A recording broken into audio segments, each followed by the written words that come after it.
The Vampire's Dream. The Vampire's Dream. Y'all don't know what y'all started.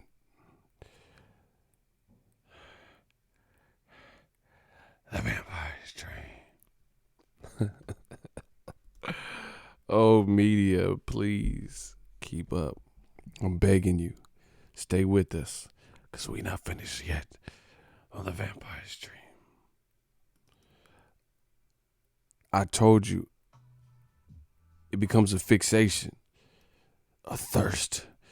I can't stop it on The Vampire's Dream. Oh, media is getting destroyed. Mark this in your calendars.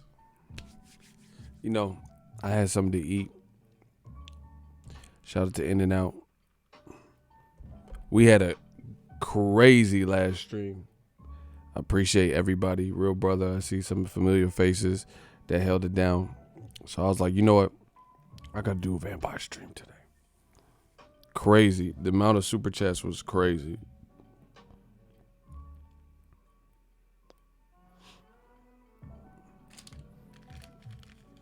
Now we're going to talk some more.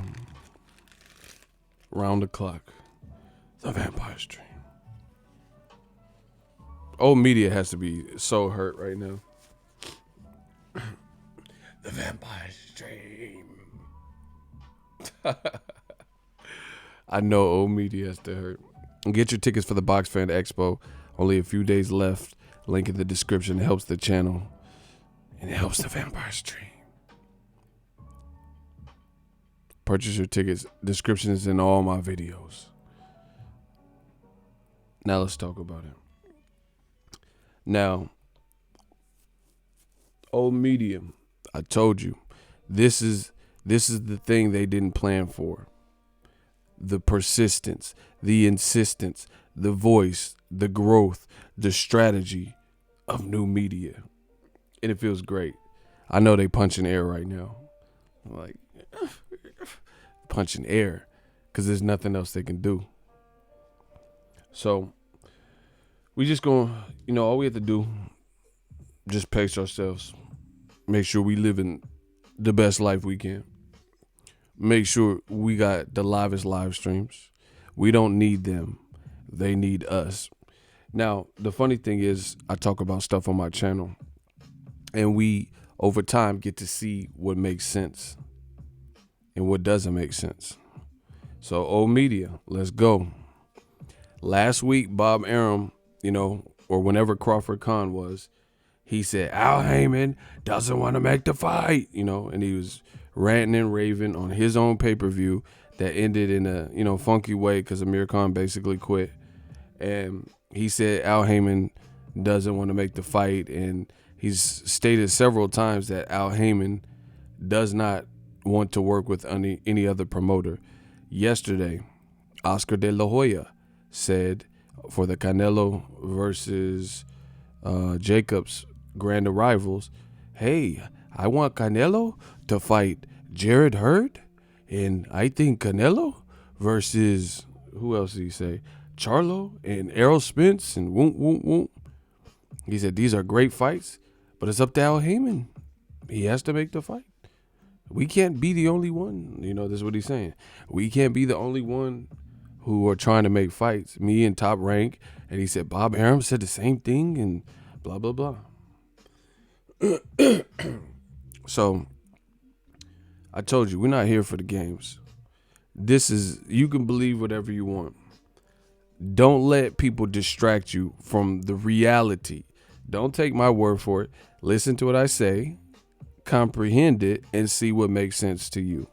So, for example, how is it that Bob Arum and De La Hoya are tag teaming Al Haymon and saying he refuses to work with any of us? He won't work with any other promoter. He's the cancer. He's in no man's land. He only wants to work with his own people. They're suing him to no avail, really. No real positive, income generated. De La Hoya's his lawsuit got dismissed. I think Top Rank settled out of court for, some undisclosed minor amount, right? So they're doing the WWE tag team in the media with Al Haymon. So my question is, Anthony Joshua and DAZN had a big event, or what we thought was going to be a big event. Joshua versus Gerald Miller, June 1st, Madison Square Garden. You know, one of the bigger fights that DAZN has scheduled at the moment, beyond Canelo Jacobs. And it was following Canelo Jacobs. And a brand new Al Haymon fighter who just fought on the Danny Garcia Granados card has been named by Matchroom Eddie Hearn, confirmed by Joshua. An Al Haymon fighter is fighting Anthony Joshua on DAZN.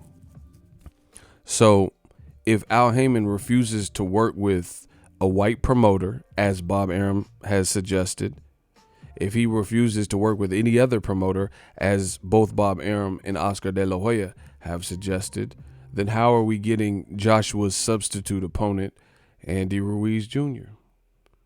And Eddie Hearns confirmed that Luis King Kong Ortiz was a person that they were negotiating with. It just didn't work out. So, see, y'all got to make this make sense. Now, I know old media. I've studied old media for years, and I've told you this stuff. The thing they're going to say to me is some bullshit. Oh, Ego, he loves PBC, and you always think, fuck all of that. Tell me what I'm saying that is wrong. I don't care about that. If you're not willing to stand before the audience, you know, face the jury, which is y'all, the boxing jury, and go tit for tat, fact for fact, line for line, and tell me what I'm saying, then no, all that other shit is a dub. All that other shit is dead. I don't care about nothing. I don't care what you feel about me. I don't care about my beard. I don't care about these fucking sunglasses. Tell me what I'm saying that is incorrect. This is what they refuse to do. And this is why they're experiencing what they're experiencing. They're rotting. Old media has no legs to stand for. They have no ambassadors. They have no channels that are doing better than my channel. There's nobody that is trailing me. We are the trailblazers. I'm not talking about Clyde Drexler. We trailblaze this whole game because they know in their hearts of all hearts, they know. No, you can say whatever. Oh, you're a PBC groupie. Say that bullshit. Nobody cares about that. What we want to know is prove me wrong. If what I'm saying, you can think whatever you want. The only thing they can do is throw pebbles. Pebbles. Fuck PBC group. See, because man, I told you, I'm a big lover of underdog. Good underdog story, you know. That's just my thing. I like it. So I'll always be the first to lead the charge to support and advocate for those getting bullied, those who don't have the prominent voice. We gonna give them the voice. I never liked to bully, shit like that. So, you know, nobody cares about all this extra shit. Prove what I'm saying wrong, or you have nothing to say. Now, once again, Bob Arum just said Crawford Spence not happening because Al Haymon refuses to work with people. He then did an interview with the Los Angeles Times, and he suggested that his reason for not working with other promoters is don't listen to his words. I quote, "Don't listen to those white guys. Don't work with the white promoters. This is a brotherhood. You know, listen to your brother. Listen to your brotherhood," which came out of left field when he said that. It's published by the Los Angeles Times. So if this brotherhood really exists that Bob Arum has alluded to and suggested as the reason why we're not getting Spence and Crawford next, even though, like I told you, we knew Sean Porter and Errol Spence before the outcome of Crawford versus Khan. We knew they were in negotiations. We knew Pacquiao and Thurman were in negotiations. But if this alleged secret society or black brotherhood or whatever Bob Arum is talking about truly does exist, then explain. How is Eddie Hearn and Barry Hearn, two white UK promoters, how did they negotiate for their black fighter, Anthony Ruiz, or Anthony Johnson, or whatever his name is, Anthony Joshua, to face Andy Ruiz, a Mexican-American, with the black advisor who recently picked up Andy Ruiz Jr., who left Top Rank because he wasn't happy with the way, however his career was being steered. That's all we want you to answer. like I said, they like to deflect. They like to distract. Oh, you just love PBC. Fuck all of that. Tell me what I'm saying that's wrong. I thought he doesn't work with a white promoter. That's what Bob Arum said. Those are his words. I didn't say that. I never said that. I never suggested that. So explain it. How does it? He doesn't work with other promoters, and he doesn't want to work with white promoters, according to Bob Arum. But Eddie Hearn is all of that, another promoter outside of the PBC network, and he's a white promoter. And a week later, this fight is fully announced. So explain. This is why old media is slowly getting decapitated. I told you. They can't fade what we doing because they know they lying. They know. You said he won't work with other promoters and he won't work with white promoters. That's how I do believe in God and I do believe in karma. Karma couldn't come any quicker for a situation. For you to just say this last week and then you're proven wrong, even though we knew you were wrong right then and there, and I told you why Bob Arum was wrong right then and there, since Al Haymon works with Shelly Finkel, Wilder's co-manager. He has no problem working with JD's, who's Wilder's trainer. No problem working with Lou DiBella. No problem working with Tom Brown, Brittany Goosen, and the other various Kelly Swanson, various PRs or promoters or people, that work with PBC. So I told you immediately how that didn't make sense. But beyond that, you've been proven doubly wrong within 1 week. You said he doesn't work with other promoters and he won't work with white promoters. And he's telling brother Noomsy or whatever you're talking about, brother Spence, not to work with Crawford. Make that make sense.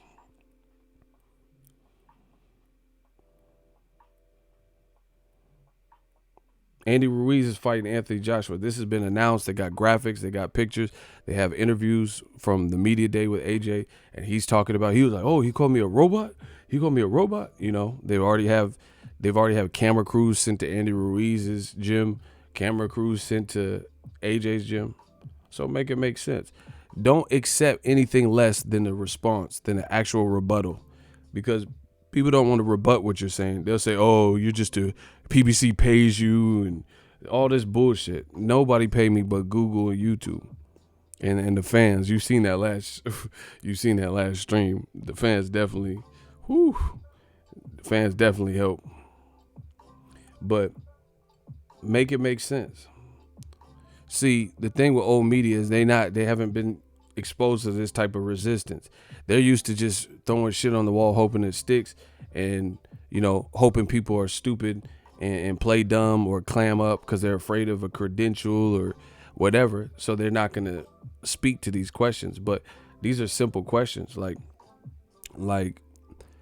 you're not going to accuse me of murder without having to prove it. Like, you know what I'm saying? Like, oh, I'm not going to jail for nobody. You know what I'm saying? Where I know I didn't murder a person and I'm facing life, and you just saying throw away the key and put me in jail for life. Nah. So we're gonna treat this like a court case. What am I saying that's wrong? What am I missing? Just last week or whenever Crawford Khan was, Arum said Spence Crawford ain't happening because Al Haymon is advising his people not to work with other promoters and not to work with white promoters. But a fight with a white promoter was just announced yesterday. And Joshua really needed an opponent. Like, I told you, I don't think Andy Ruiz is a bad late sub, to be honest. So it's not like he just tossed him some bullshit anyway.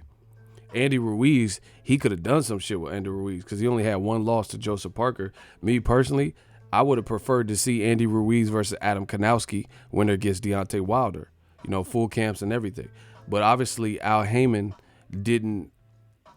he was being offered a lot of money to fill in, and Al Haymon didn't steer him against that. Like, yo, they could offer you, we just had you on the Danny Garcia undercard.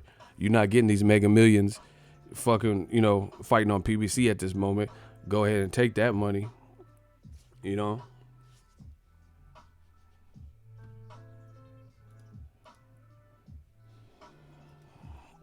So I thought, see, this is what they want. They just want to throw dirt on top of you and hope you get buried. But it don't work like that. Because new media, we all got shovels. Now, if someone deserved to be buried, it, you know, not figuratively, but, you know, theoretically, if they deserve to be buried, then that's what it is. But we're not going to just watch people try to throw dirt on you, no matter who it is, when the shit don't make sense. AJ was desperate for a solid opponent, so Ruiz and Haymon stepped up. End of story. So it's looking shaky out here for old media and these old media directives and narratives because it can't be explained. Nobody can explain how that makes sense. You know what I'm saying? That's why, and the reason I know this so true is because I told you I study casuals. Like, nobody can say anything to me, you know, in this boxing game. You know what I'm saying? Because I have so many connections in the game, and it's like people say, "Oh, Ego is racist." They just talking just to be talking. Ego hates white fighters, you know. But one of the fighters in camps I'm closest to is Joey Spencer and Caleb Plant. You know what I'm saying? Them folks. That's my folks. I've always given them exposure. Before Caleb was a world champion. Joey Spencer's not a world champion, but after he becomes a world champion. Some of y'all know Joey Spencer through my channel. So, you know, none of this stuff adds up. That's why it's so funny watching them squirm. Because they rats and roaches and snakes and fakes. It's like they just say stuff just to be saying it.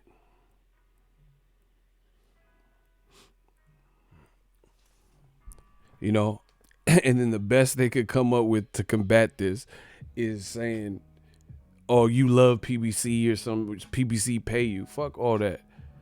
How you gonna say PBC pay me? You know how you know? First of all, just listen to the dumb shit. How you know? How you know what type of money I got?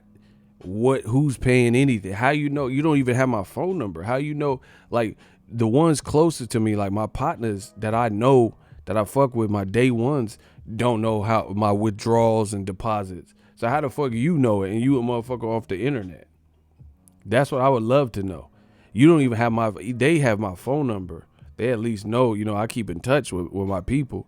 So how you a motherfucker from the internet, never met me in person, don't have my phone number, and you know who's paying me? You see how stupid this shit sounds? That's that old media shit. They don't care if it makes sense. You know, I don't even tell my parents like how much I make, and you know what I'm saying? I don't have to explain to nobody. So how you know who pays me? You know what I'm saying? Like it's funny, but again, that's the old media way. They don't care if it makes sense. They don't care if they thought it through. They'll just say it. You know, oh, Wilder paid you. He didn't pay me shit. You know, what are you talking about? I ain't get paid from nobody. I work for everything I have. It's looking shaky, people.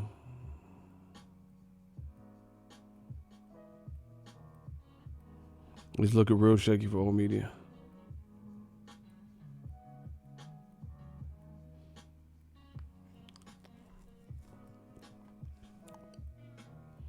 So that's a little follow-up. What Bob Arum said, like I told y'all. See, that's what we're going to do. We're just going to keep following up. Anyone can say it's boxing. It's a free country. Anybody can say whatever they want to say. I'm going to state my opinion like I've always been doing, give you my take on it, and then, you know, we'll let a little bit of time pass by, and we'll see more historically, more often than not, who's accurate and who's not.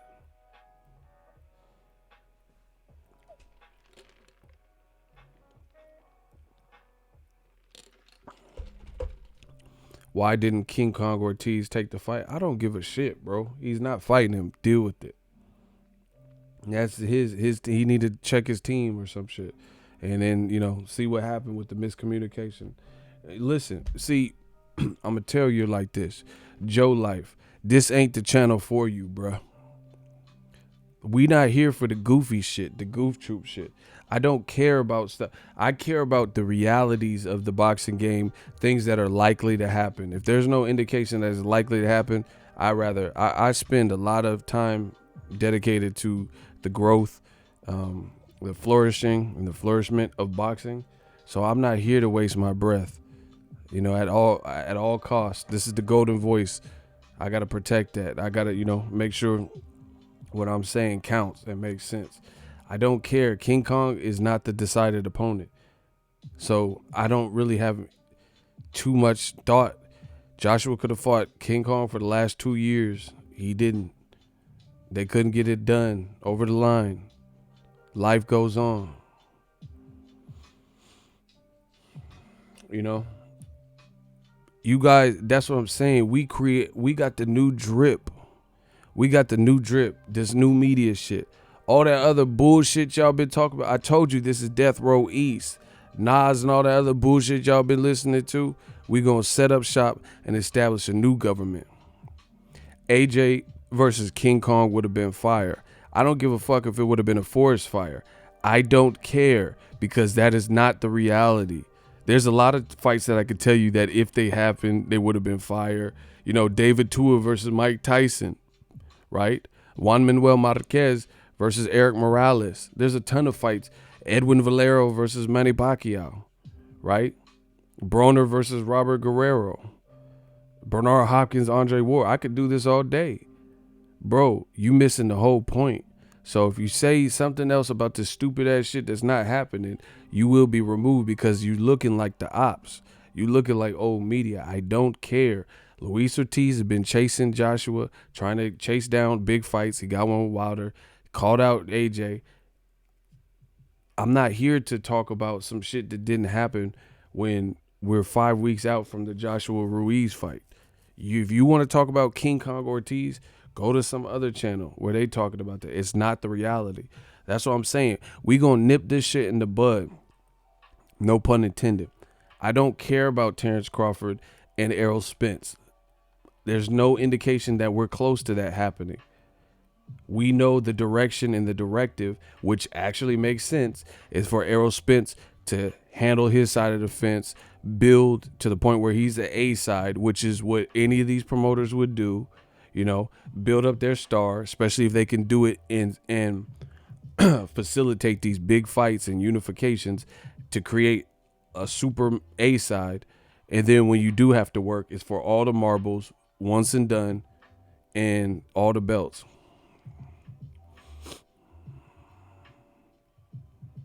So Tyson Fury, Dillian White, Wilder, Luis Ortiz saying the same shit about AJ. That's all the top heavyweight. That's what I'm saying. They can play all the games they want. Listen, this is how we silence their voice. They want to focus on all these little side distraction arguments.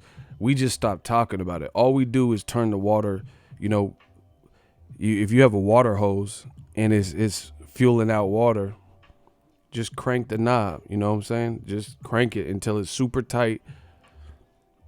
That's what we doing. We cutting off their supply, bro. They want to focus on all things that aren't happening, all things that,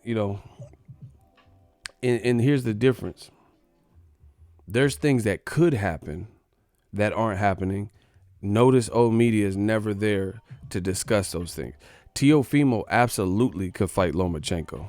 I just seen a recent interview on Loma TV, and he said he gonna make Teofimo pay for trash talk. Okay, when can we see that? He said he's moving up out of 135 by the end of the year. Or, this year is his last year there. When can we see that? When is Top Rank going to put that? Can that be his next fight? That's something that absolutely can and should happen. It's a big fight. And it's actually, frankly, bigger than Luke Campbell or Richard Comey. There's a backstory. Both guys seem to want it. People don't want to talk about that, though, because it doesn't fit their old media narratives, and what they're trying to do. Triple G could have fought Andrade. Very easy to facilitate. Charlo, that might have took a little bit more TLC to get that fight done based on DAZN and where Charlo's at and shit. Andrade absolutely could have happened, but it didn't. They don't want to tell you about these things, but over here we will.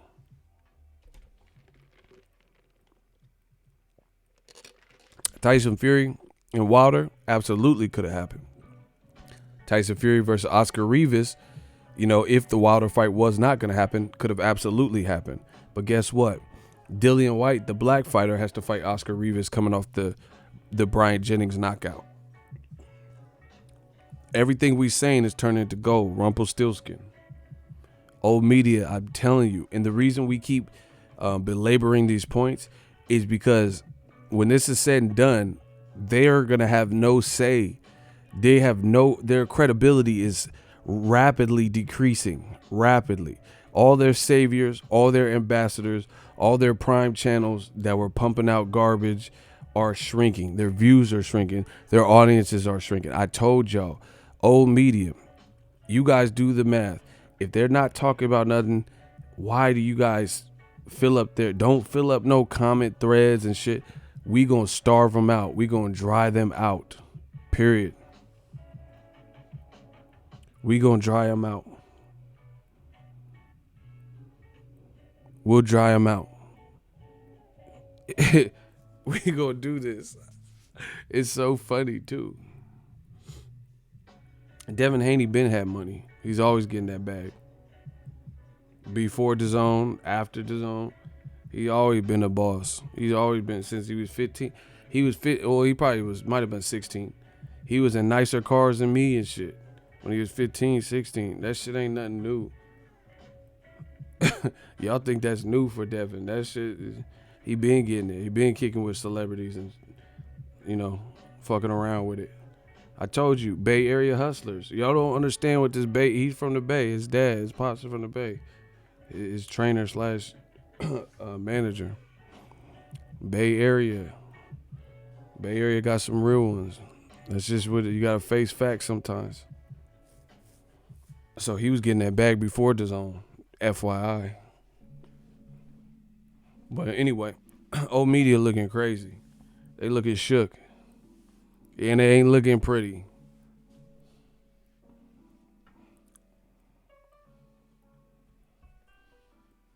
Y'all gotta make this stuff make sense now.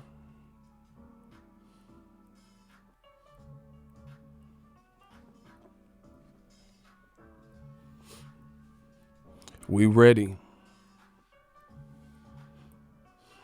And the funny thing is, I really set the tone months ago. That's why it's unbelievable and that's another reason why I want to limit some of these conversations. I'm not saying I'm making major changes where I won't talk about, you know, shots being fired, you know, just routine stuff.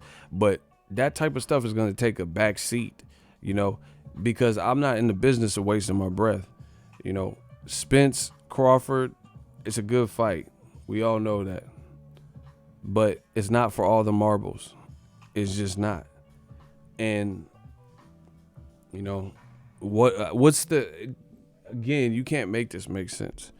Why is there such an urgency for Crawford within 3 fights to fight the very best guy that people think, Errol Spence?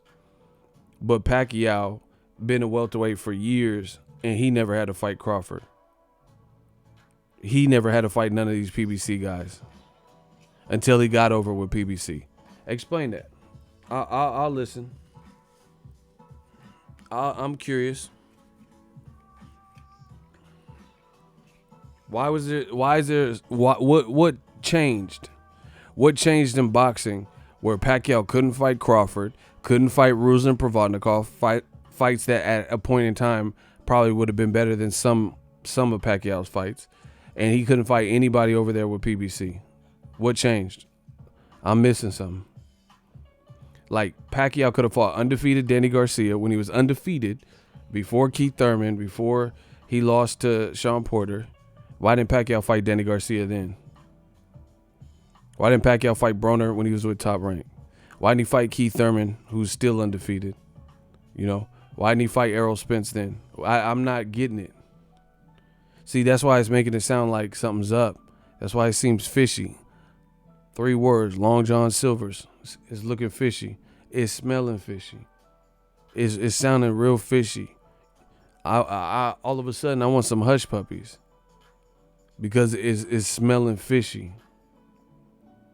How come Pacquiao was not, you know, forced or like encouraged to fight all these same motherfuckers? Why? Why? And at a point in time, Pacquiao had the WBO belt before they gave Jeff Horn, who was the least deserving, the chance. Why didn't you give Keith Thurman the opportunity to get the WBO belt from Pacquiao? Why didn't you give Errol Spence the opportunity?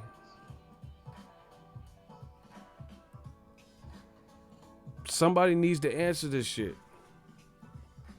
These are real life questions, and nobody can answer it. All right, you in the hot seat. Joe Life. Cool. Pacquiao's a legend, no doubt. He fought everyone he needed to. He deserves to go out however he pleases. Why? No, you can't be no champion. How you going to be a WBO champion and talking about, oh, at Polk High School, look what I did back in the day. No, then you need to get rid of your belt so these young hungry lions can make their name. That is not fair. So how you suggesting that Pacquiao could be the WBO champion, beat Jesse Vargas, become the WBO champion, and he gets to hold the belt hostage because he's done everything he needed to do? He at the end of his career. We're not talking about this year. We talking about, bro, you sound horrible. He at the end of his career, but he's with PBC and they're talking about him fighting Keith Thurman. So if he could fight Keith Thurman right now at the end of his career, why couldn't he fight Keith Thurman when he was with Top Rank? No matter how you try to slice this, you fucked up. Just know that, Joe Life. We about to take Joe Life. Wait till after this hot seat. Make any of that make sense? So I'm talking about 3-4 years ago, when Danny Garcia was undefeated and Keith Thurman was like, a beast and active before car accident. Pacquiao didn't fight him then. But now Pacquiao might fight Keith Thurman now. Okay, he said pussy. Is that an acceptable answer? I asked him this and he called me a pussy. He said I'm a hypocrite and a pussy. Is that an acceptable response, people? If he got an L, put your L's up. I asked him how come Pacquiao, when he was with Top Rank, didn't fight those guys. He called me a pussy and a hypocrite. Is that an acceptable answer? If not, put your L's up.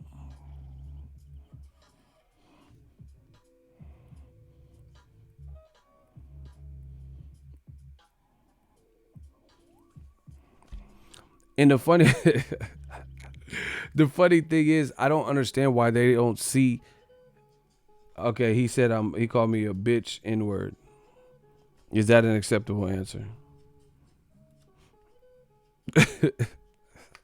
The funny thing is, I don't understand how they don't see. That don't make me look bad. I'm asking you a direct question and you start running off and calling names and shit, bro. How does that make me look crazy? You can't even answer a question that you was arguing. So sorry. This, bro, this is why old media is dying, because it becomes very quick to see who's talking real boxing and who's playing little kid games and shit. Now, back to what I was saying. Pacquiao's with Top Rank. How come he didn't fight Crawford? A Top Rank fight should have been easy to make. How come when he was even a champion with the WBO, there was not this immense pressure where Bob Arum, after Pacquiao fights, let's say Chris Algieri, he destroyed Chris Algieri, knocked him down 6 times or whatever it was. How come Bob Arum didn't say, Al Haymon won't let Pacquiao fight Thurman. He won't let Pacquiao fight Spence. Why didn't he do that? But now he's doing it to the black fighter, Terrence Crawford. Explain this. Let me know what I'm missing. It's okay. I would be fearful too. But explain, when Pacquiao was winning, how come we didn't hear, even there's points where Pacquiao was a champion, and he said because Pacquiao's a legend. No, it don't work like that. Pacquiao is a legend for sure, but you just because you're a legend, you can do whatever you want. No, that's not how that works. You can't do whatever you want because you're a legend. And if that's what you plan on doing, then give up that belt.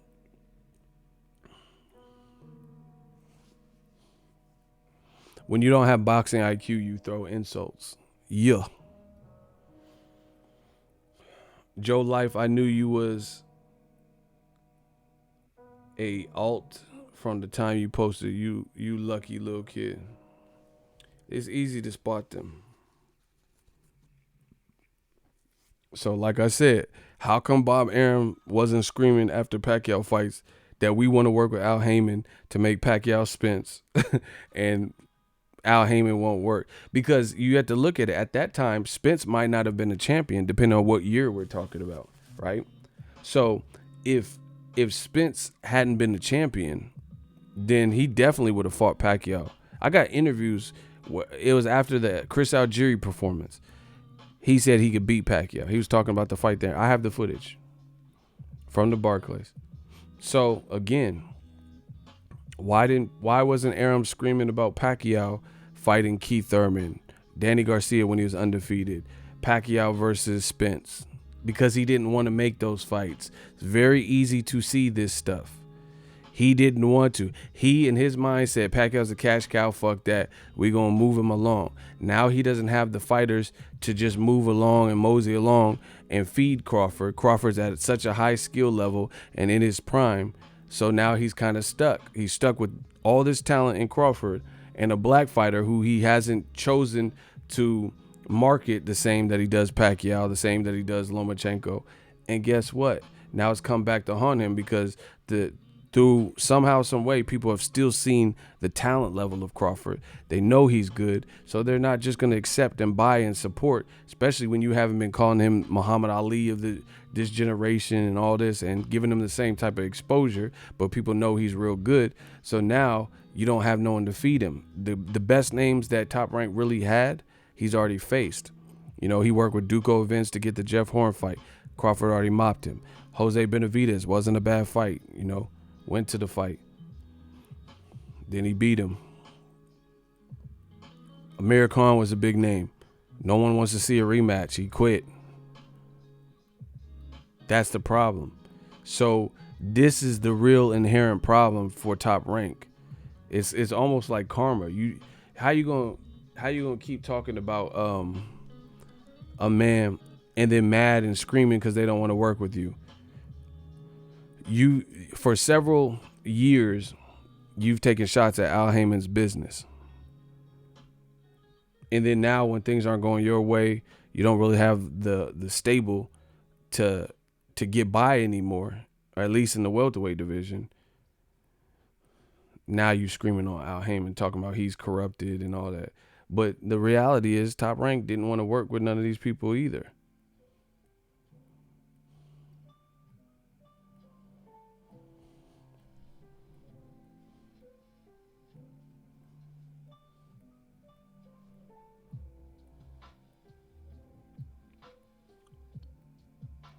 Damn, Eagle Army is riding on somebody.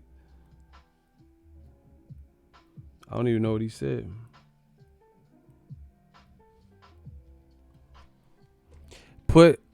Listen, Alex Contreras, watch his comments. If he says something else crazy, shooters, you know what to do.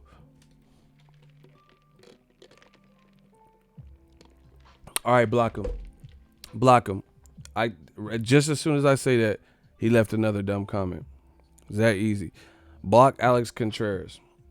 We don't need them. We don't need them. So we talking about boxing, current events. He's concerned why Deontay Wilder, is the backdrop. Even though it's been Canelo before, it's been Floyd Mayweather before. That's all he can talk about. I'm not even talking about Wilder. So why would that be the first thing that you notice and feel the comment? So this is how we know it's a wrap, people. This is how we know it's a wrap, because how is it you just checking out a channel, never been there before? We don't know you. You're a narc.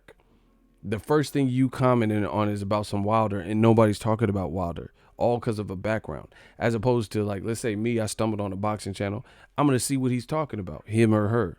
Oh, okay, they talking about Canelo Jacobs. Oh, for sure, he's talking about Arum and this. The first thing you talking about is some Wilder and change it to Fury. Get him off of my shit. We don't need them, I'm telling you. We can spot the rats. We know what it is. Ain't nobody said two words about Deontay Wilder, and that's what he talking about. We know what that is. That's a narc. Hey, man, where's the dope? You go up to a known dealer talking about where's the dope. I'm looking for some smack. I want to get smacked. You got any dope? You a fucking dope. You a fucking narc, bro. Get off this fucking block before we smash your head. We could tell when it's a narc, bro. Yeah, man. I'm trying to tweak something. You're not even using crack lingo. Crackheads don't even talk like that, bro. I'm trying to tweak something. You a cop. You ain't a cop. You ain't a cop, Jay Reed. You have to be familiar. These dudes. Yeah, man, I'm trying to tweak something. He said, I'm black, by the way, too. That's what I'm saying, bro. Fuck Wilder, fuck Crawford, Errol Spence is Guido. And I'm black, by the way, too. Fuck Marcus Garvey, Whoopi Goldberg, Jumpin' Jack Flash, and I'm black, by the way. Like, these dudes, they don't even try. Like, I hate collard greens. I hate watermelon fried chicken. Fuck Deontay Wilder. I'm black, by the way. Grape soda is horrible. And I'm black, guys. Nobody buy that bullshit, bro. We know. I fucking hate chitlins. I can't do the Tootsie Roll. I hate the fucking electric slide. But I'm black, too, by the way. Like, get your stupid ass out. I go to Supercuts. I hate urban barbers. Like, you hate urban barbers. What you talking about, bro? I hate Andy's Clippers, Murray's hair grease, do-rags, and I'm black, by the way. Like, all right, bro. You hate Murray's hair grease, Andy's Clippers, and do-rags, but you black? All right. Fuck Murray's. I'm black. He said, I have a black girlfriend. He said, I hate Fanta, orange soda. Want that Fanta? Yeah, bro. I never had a pager.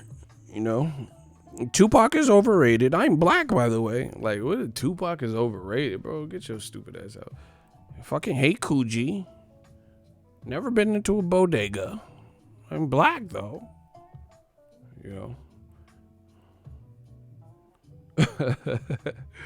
Oh, man. Y'all funny as fuck. Smash the like button, bro. Anyway, none of the stuff old media is saying is making sense. So, they gotta do something, man.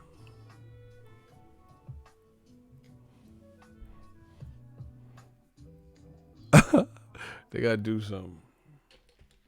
It's looking ugly.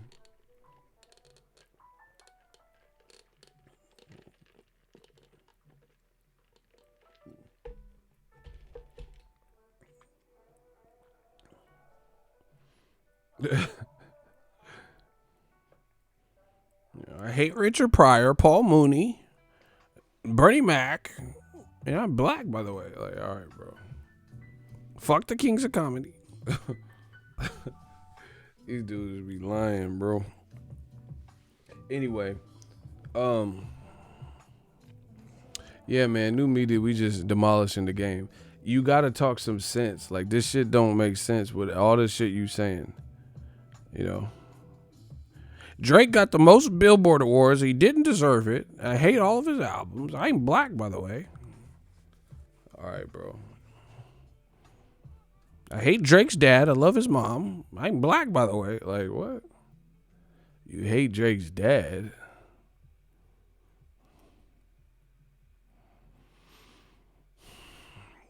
Yo, Eagle, I think some people smelling the upset with Ruiz over Joshua.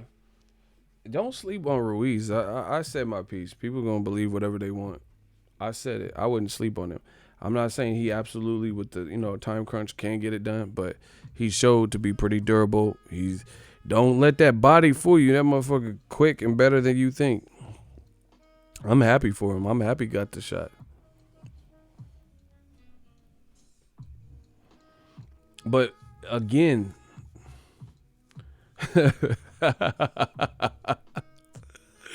Hey, Mirror, you're a fool, bro. He said, Colin Kaepernick, he needs to stand up. Uh-oh. I'm black, by the way. He said, oh, fuck. He said, Colin Kaepernick needs to stand up. I'm black, too, man. You know? Yeah. I hate hot sauce. I hate pork rinds. You know, mustard greens. I'm black, by the way. Oh, shit. The worst movie ever, Coming to America. I'm black, by the way. Like, all right, bro. I hate The Last Dragon, Coming to America. You know, The Wiz. What the fuck was Michael Jackson doing? You know, I hate Motown, Diana Ross, Al Green, Barry White. I'm black, by the way. I hate Don Cornelius and Soul Train. I'm black, guys. I hate Lady of Rage, Michelle A. I'm black, guy. Like, you hate Lady of Rage, though, and Michelle A. Hey, you a fucking liar, cuz, you know. Steve Harvey show sucked, you know. Hate Family Matters. They need to close the WEC lines. Like WEC.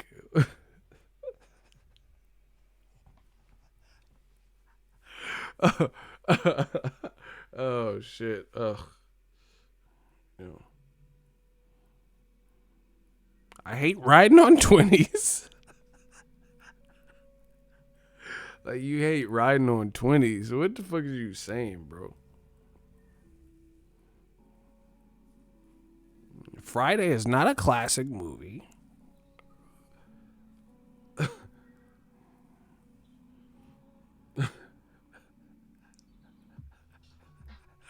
Oh shit.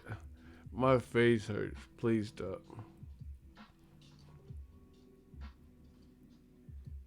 Eagle Army is so real. We always having fun. Man, because there's nothing else to do. We destroying them. That's all we have to do is just have a little sprinkle some jokes in it. You know. Fuck Mike Epps. I prefer George Carlin. I'm black, by the way. All right, bro.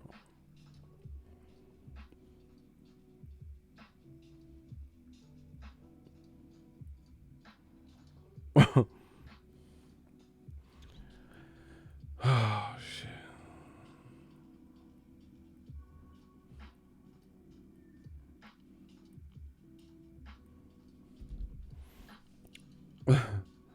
He said, I hate sugar sandwiches. Stop. Please stop. Please stop. Please stop. Hey, y'all ever used to eat top ramen dry? Like, open the top ramen noodles and then open the seasoning pack and then just put it in there and then like crunch it up and shake that shit and just eat the dry? Anybody ever ate dry top ramen? That was some hood shit. Y'all ever ate dry top ramen? Yeah, no boiling it. Like, you you just open the pack, sprinkle that shit, probably hella sodium. I still got sodium in my system to this day on some wilder shit. To this day, I got that sodium in my bloodstream. That shit was probably hella bad for you. We used to eat the top ramen, like, not all the time, but, you know, for special occasions and shit. Bro, we open the top ramen dry, open the little silver chicken or whatever seasoning packet, sprinkle it in there, crunch it up, and you had these big ass like pieces of a brick, you know, like crack, and they were hella big, and then you like shake it up, shake them up, shake them up, shake them up, shake them, and then you just eat these big ass like crack cubes of top ramen, bro. That shit hood. Or you ever get white rice, eat like your parents or somebody make white rice, you put butter, salt, and pepper on that shit go crazy. That rice with the melted butter, salt, and pepper on that joint, that shit go crazy.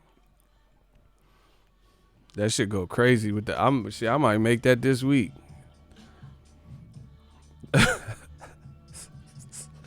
That rice go crazy. Just plain white rice, salt and pepper, with melted butter on it, and then you like stir it in that motherfucker. Stir that butter in that. That shit was like tradition. That shit hella good.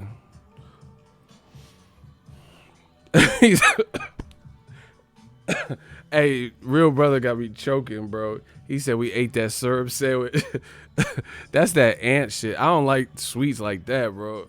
I know people that ate that though. My cousins used to put my cousins out in Sac. Shout out to Macramento, Macro, Natomas, Oak Park, all that shit. But my cousins from Sac, they used to eat Top Ramen, like cook, boil it, and then they would squirt ketchup in it, like while it's hot, and then stir it around. I don't know how they discovered it, but they would put ketchup in the Top Ramen, like in the soup base part, and then stir it around. Yeah, shout out to Sacktown, Mactown. Rice with sugar, I had that. Did you cook the rice? I do. The rice is easy. I got a rice cooker too, though. Or that fried bologna.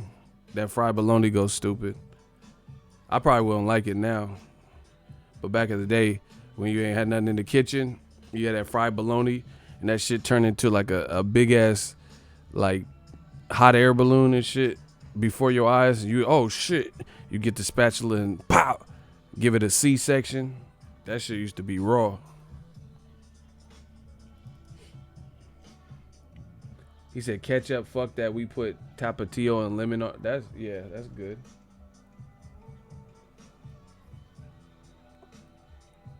He said my wife got me on some vegan shit. Hey, bro, real brother got me crying. He said she got me on some vegan shit. What you know about that ketchup? We call it a spread. Put hot dogs and cheese in it. I put hot dogs. I still do that. Put hot dogs in my Top Ramen. A passive student of food. He said, damn syrup sandwich. I knew this white family that lived by me because my dad was in the military, so we lived on base some of the time. They would eat mayonnaise sandwiches. I'm like, ugh, that sounds hella nasty, bro. Ugh, that shit look hella nasty. Just bread and mayonnaise. I'm like, ugh, that look hella nasty. Cause they be eating it, mayonnaise squirting out and shit. I'm like, oh, y'all white, that's what's up. I can't eat no mayonnaise sandwich. That don't even sound like no cheese, no nothing, just mayonnaise. Hell nah, bro. Y'all doing what y'all want over there. Okay. He said, I shop at the commissary. The commissary go crazy with the prices, too. Eggs and ramen is good. They serve it like that at some of the Japanese spots, though. Man, the weather in Cali is like getting hotter and hotter. He said mayo sandwiches is fucking disgusting. Hey, y'all crazy. Yeah, I told you that don't sound good, bro. I don't want no shit. My sister don't even like mayonnaise like that. Anything with bread. People have all kinds of weird shit. I know someone that used to let their cereal get soggy. Like, they like soggy cereal. I'm like, that shit weak. How you like the cereal soggy? I like my shit crispity, crunchity. Fuck what you talking about. I know someone they used to let, like, pour the cereal and pour it in milk and then go shower and shit so it could just sit in the milk and get soggy. I'm like, who the fuck? Hey, you a serial killer, bruh. You a serial killer. Who the fuck likes soggy cereal? You a serial killer in the training or some shit. That shit ain't even ordinary, bruh. Yeah, Cinnamon Toast Crunch, they put crack cocaine in that. Cause that shit's still good. I eat the Cinnamon Toast Crunch. Goddamn, Joe Rogan. That had me on some Tyrone Bigham shit. Hey, I'm about to eat some Cinnamon Toast Crunch. They need to call it Cinnamon Toast Crack because I know they snuck some crack in there. I ain't never done crack, but judging by that cereal, they put something in there. I'm gonna eat some Cinnamon Toast Crunch and do a live stream. Damn, Joe Rogan. Remember when Tyrone Biggums was on Fear Factor? That shit'll have you wired. He said soggy cereal nasty, bro. I didn't eat it like that. He said that even the milk tastes good. Hell yeah. I used to hate drinking the milk after some cereal. Like smacks and shit. I'ma smack whoever made this shit, bro. What's that shit called? Smacks?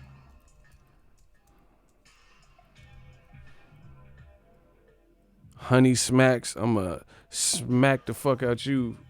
This shit trash. We're gonna be some honey smacks. Smack the fuck out your ass for making me eat this. Hey, you know what? I hate it. I don't know why. I did not like Golden Crisp.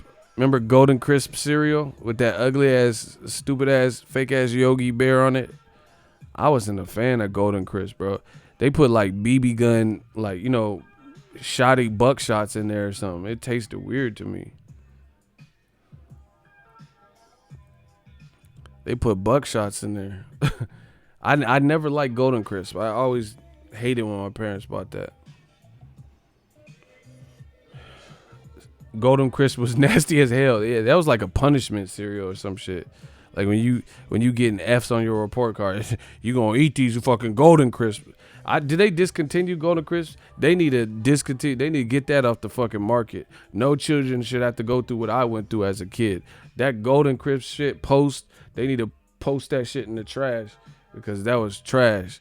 Them Golden Crisp was nasty. Didn't like it. Not a fan. Rice Krispie Treat was cool. Fruity Pebbles was good. Lucky Charms was cool. Wheaties was alright with a little bit of sugar. Hey, bro, I gotta kill this mosquito. It is driving me crazy. He's just on the hunt. Smash the like button. We just grinding.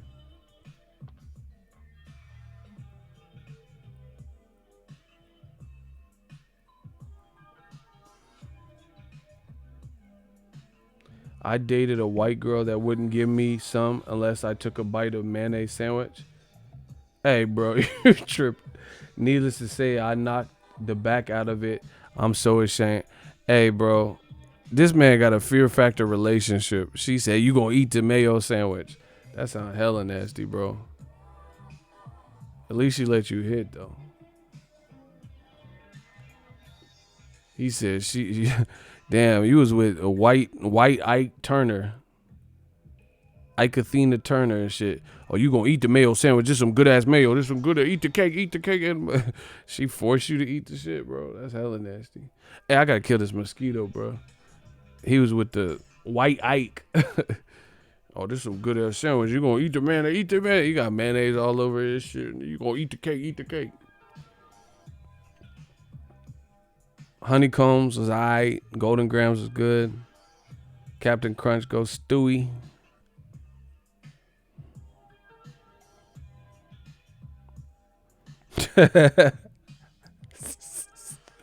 Hey, these comments, y'all gotta chill, bro. Y'all gotta chill. Ego Undercover Brother. I don't even know what that means. The movie? I don't know. Hey, L, what kind of cereals they got in Australia? They fucking got Wallabios and shit. Kangaroo Joeys. What they got in Australia? Hey, I gotta kill this mosquito. This shit.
Man.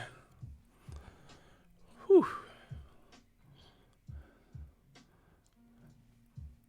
That was a little work. The mosquito was plotting. The mosquito was plotting and shit. The motherfucker act like he had West Nile or some shit. He was like, yeah, that motherfucker. That took some work to kill him. That motherfucker was trying to hit me with that West Nile. I was like, damn. I got in the Philly shell. I was like, oh shit. He started like I swung at him and I missed it. He said, "Gotcha, motherfucker." And he was like, he hit me with that crossover. That shit took some energy to kill that. He was hella quick, bro. The mosquito like the vampire stream. Get the fuck off me. Get the fuck off. Mosquito even talking about the vampire stream. You guys call him Mozzies? Mozzie a rapper from Sac. I don't know what you talk about, L. It's filthy. Filthy and Mozzie beef. Y'all call mosquitoes Mozzie? Hell nah, bro. Hey, bruh. Australia wildin'. Mozzie is a rapper. I ain't calling no mosquito Mozzie. What's up with bruh? Fucking gang landlord of insects? Hell no, bro. Mozzies. Australia always trying to shorten some shit. Shorten words and shit. Yup, Mozzie. I'm not calling no mosquito Mozzie. I live in Northern California. I can't do it. The gang landlord.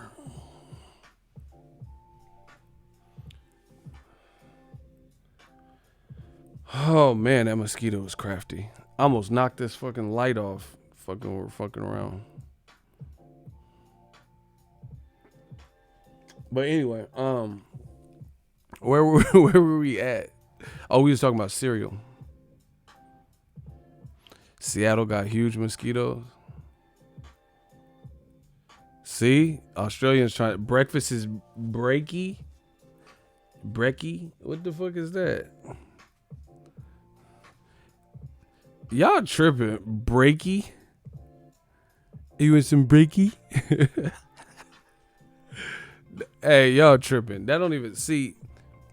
In America, this shit sound right. Like, hey, darling, what if I make you some breakfast in bed? I can't be like, how would you like it if I make you some breaky in bed? Like, that shit don't even sound right. If I make you a nice, delicious scrambled egg, Denver omelet, some breaky in bed. Like, what the fuck is some breaky? Hey, Mir is tripping. Cookie Crisp, yeah.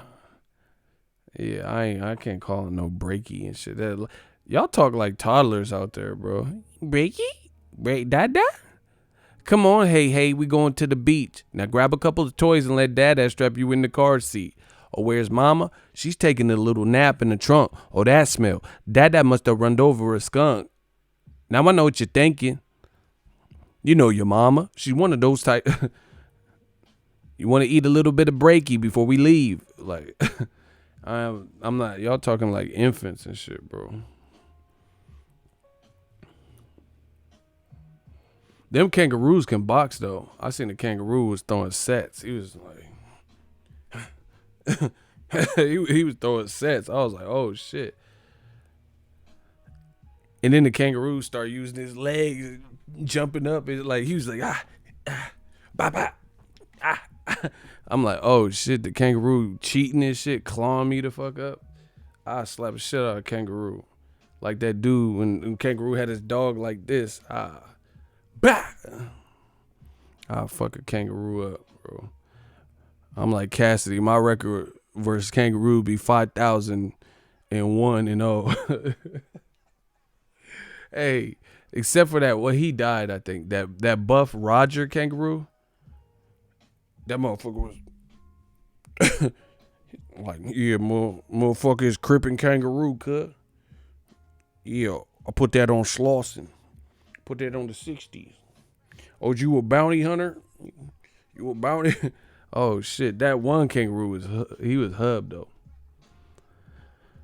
I don't fuck with... Hey, we having fun, bro. I don't have fuck with crocodiles and great whites, so I can't go to Australia.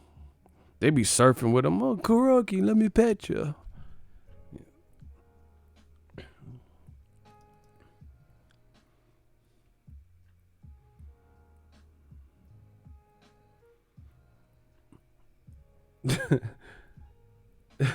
Y'all crazy.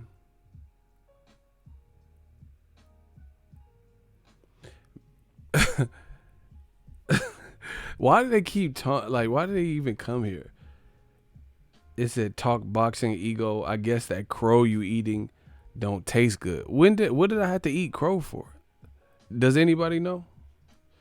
I don't know what I'm eating crow for. What did I get wrong? What did I do?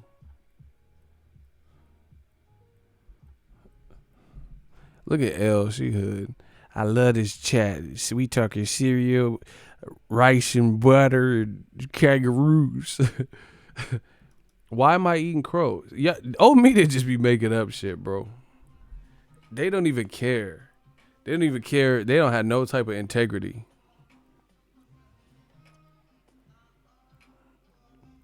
Bro, them sharks move fast as shit. Hell yeah. Then they gonna say, if you getting attacked by a shark, listen, this is what I seen this thing on Survival Shark Week or some shit. It said if you getting attacked by a great white, punch it in the nose because they don't like it. Bitch, have you ever tried to punch anything underwater? That should be like punching in a dream. I got in a couple fights in my dreams, and I was punching wild slow, like, oh yeah, you want to fight, huh? I cannot punch fast and like I be like Joe Joyce with it. I be hella slow in my dreams. Like, yeah, oh, you want to fight? All right, huh?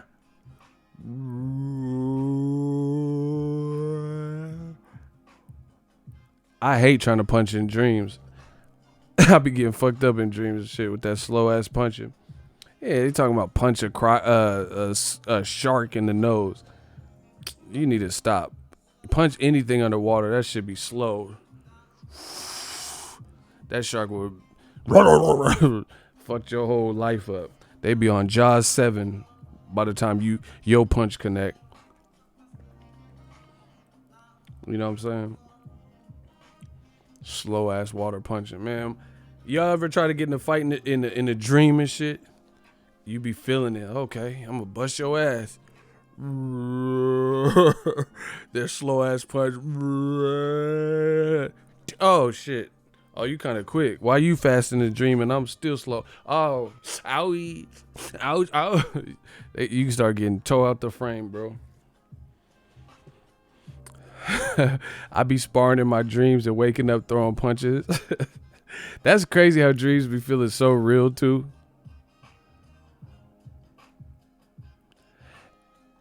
I dated this one chick. It was a white girl that I used to live with. And I think she was possessed. Like, that was one of the reasons we had to break up. Because she was like, she would wake up in the middle of the night and she would say things. And it literally led me to believe that she was possessed. Because it was like creepy. Like, I'm a light sleeper anyway. So it don't take much to like, wake me up. And she would just wake up and start talking. She's like, you got the recipe. Like, what the fuck? What recipe? And then I'm like, what are you talking about? There's a recipe. The banana pudding. I'm like, oh, shit, you possessed. Like, what the fuck? What are you even talking about? And she would have, like, real life, like, half coherent conversations and be talking. Don't worry. The bread pudding's coming. It's all about the bread pudding. Like, I'm like, what? Because I wake up quick, you know what I'm saying? She was tripping. I got the recipe. Don't worry, you'll see about the crab dip. Like, what? What are you talking about? Crab dip? And I would, like, shake on her and shit. Like, what, you good? You good? The crab dip is coming. Oh, shit, you possessed. That's what that is. No, she would have like real, like full on conversation, and there were incoherent things being said. I don't know what the fuck was wrong with her. I had a skirt, bro. I don't like shit like that. One day she had like an old school voice, you know, like how the motherfuckers be talking back in, 1800s and 19th century and shit. I was like, oh hell nah. She been here before. This is some Salem's Lot, some shit. I don't know. She a witch or something. I don't know. I gotta leave it. I'm dating a fucking witch. I swear. Listen, this is not no punchline. I swear. So it's that Ego was dating Rosemary's Baby. Yeah, the fucking Omen. Damien. Damien. She was tripping. No, she had like an 18th century voice. I swear, I'm not like I couldn't hear because I was like waking up out of the sleep. But she was like, she had that, that old ass voice, bro. Like how they used to talk back in the day. She was like, hear ye, hear ye. Did you just say hear ye, hear ye? I'm out, bro. I'll sleep on the couch willingly. She was talking about some hear ye, hear ye. Oh fuck. Hear ye, hear ye. I gotta go, bro. I don't like no shit like that. This is some paranormal activity shit. You tripping. Cause like that's not even, why would that even be in your subconscious talking about some hear ye, hear ye? Like nobody even talks like that. Like you're like a year or two younger than me. And you on some hear ye, hear ye. Hey, bro, you been here. You a fucking warlock or some shit.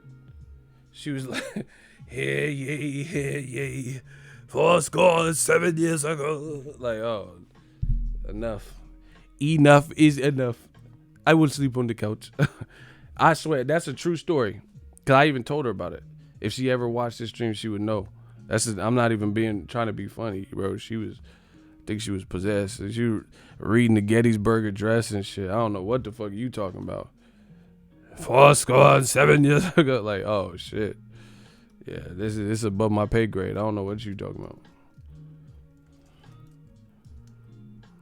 Like, you been to Gettysburg? Nah, bro.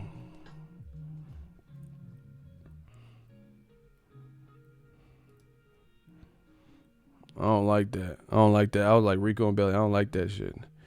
7 years ago, our fathers brought forth on this continent of new nation. Like, oh shit, what? New nation? Did you just say continent? Oh, I'm not fucking with this.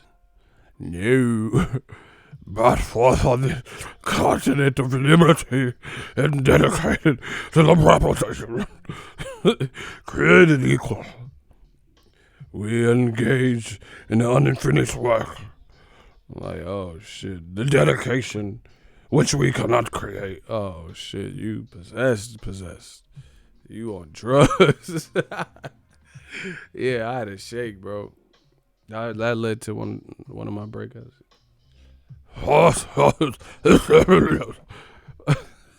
Why they always have it sound like that in movies and shit? Like, damn, you got emphysema, cuz? You just gonna cough all on the mic, huh?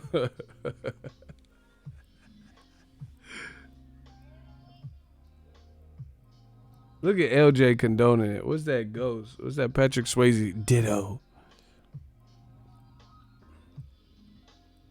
Miss UK boxing is the same as Miss European boxing. We just blocked. Who cares? Block them again. How was it? What'd you say? Haha, but the first date, she had a sweet voice. Bro, I'm trying to tell y'all, it wasn't her voice. Her regular voice don't sound like that.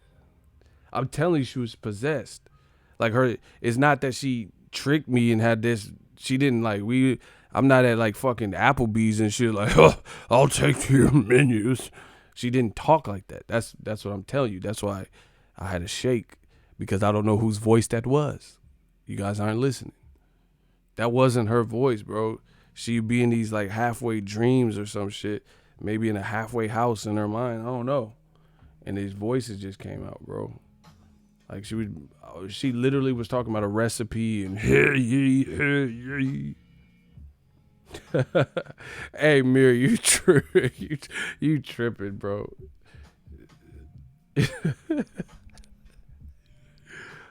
Ego on that Thor the Dark. Yeah, bro, I can't be with no chick talking like the Ultimate Warrior. The people of Arcadia. Like, did you just say Arcadia? Like real talk. The people of Arcadia. Oh shit, you wildin'.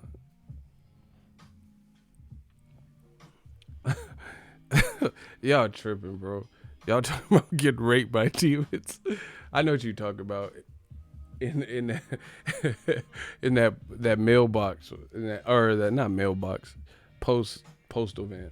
There's another fucking mosquito, bro. They after me. Hold on. Oh, you. Damn, this shit is like the Wayans family of mosquitoes. Look up, Marlon. Say cheese. Like, I just killed one of these motherfuckers. And they came back ruthless. Ruthless Records.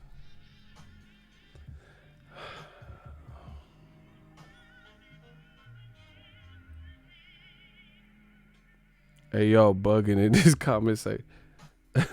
Mirrors like Sherm does PCP. Someone said load the spaceships. Somebody talking about getting raped by a demon. Hey.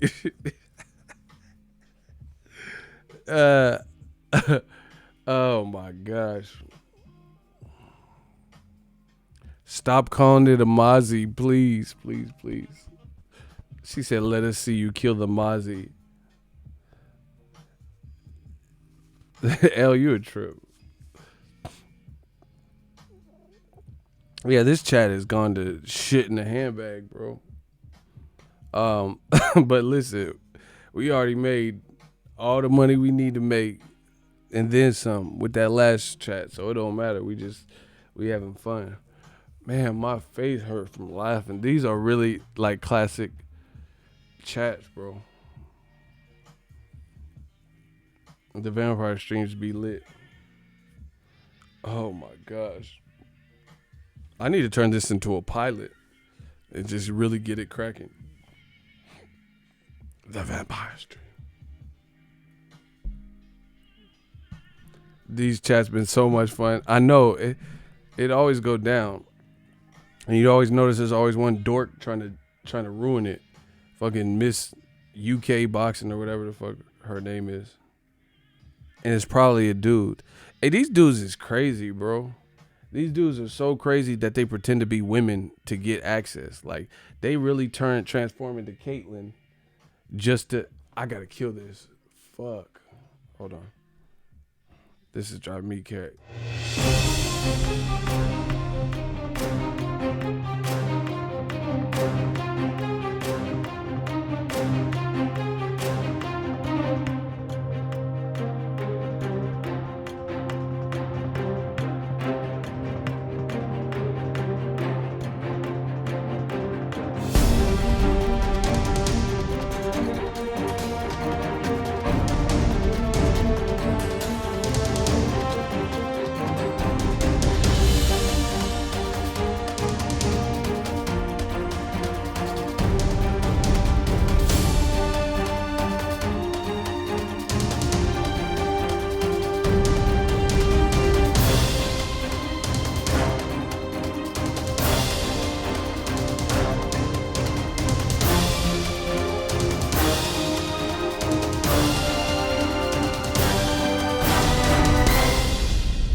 I'm killing the fuck out of these Mozzies, man.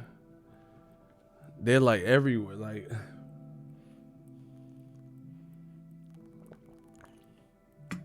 there's another one. What the fuck? How are they getting in? What the fuck, bro? I feel like I'm camping or something.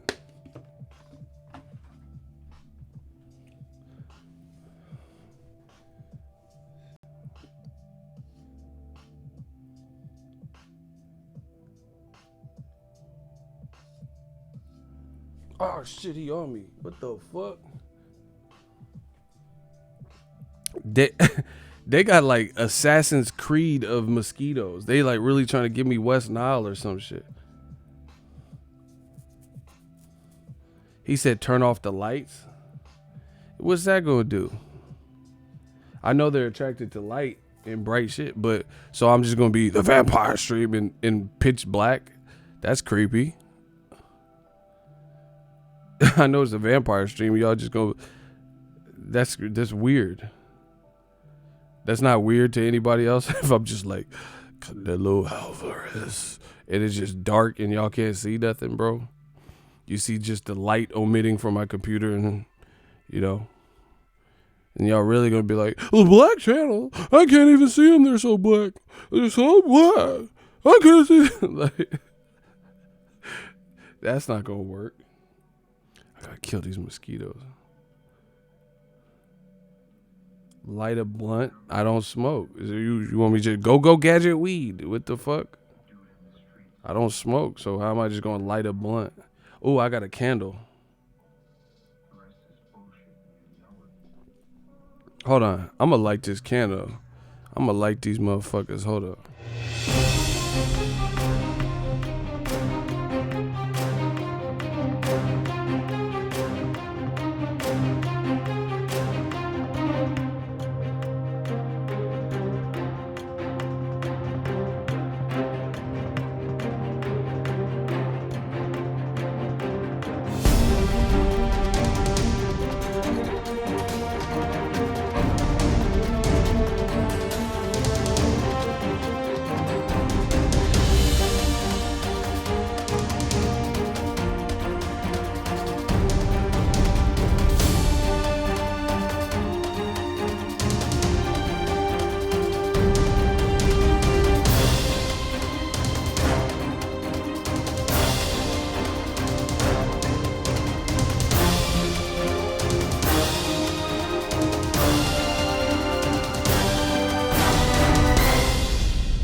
Oh, this shit smell good. I did good.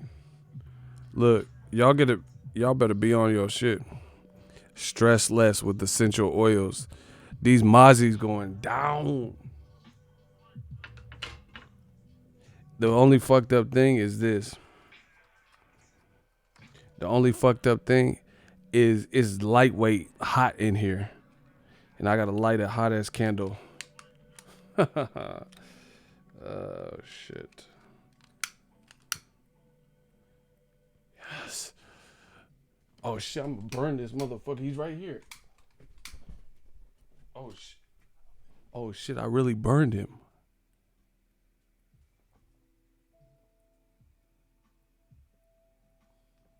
Damn, I really burned him. I think I burned cuz. What the fuck? I don't know where it went. Fuck. I told you I got them reflex. I just lit fucking Busta Rhymes. Like your ass on fire. Like I seen it again. I just lit the torch. I hit him with that yoga flame. Yeah. Yeah. Fuck around if you want to. The vampire strain. Yeah, I told you we too lit. No, he failed to his doom, bro. We sacrificed on the vampire stream. Yeah. Fuck around now.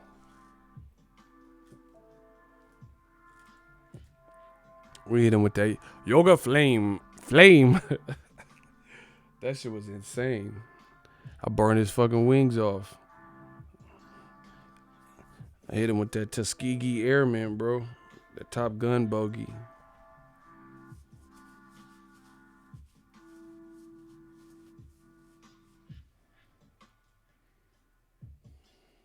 Who's old girl? What does that mean?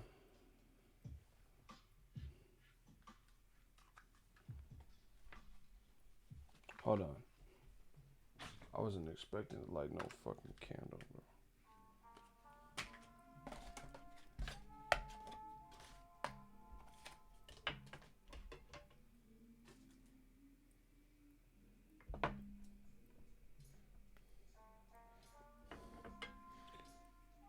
The Vampire's Dream.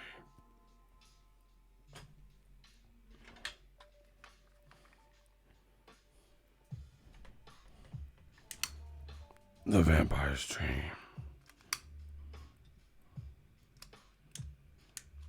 The Vampire. Let me stop. Before I fuck around and start a backdraft.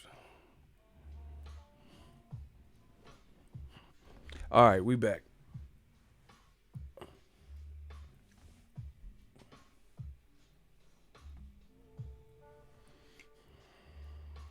Hey, shooters. I need a shooter or a channel member. Whoever I see first. What's the topic? What's the boxing topic? We gonna talk some more. Bro, I feel like shit is on me. Like, I need a channel member or a shooter.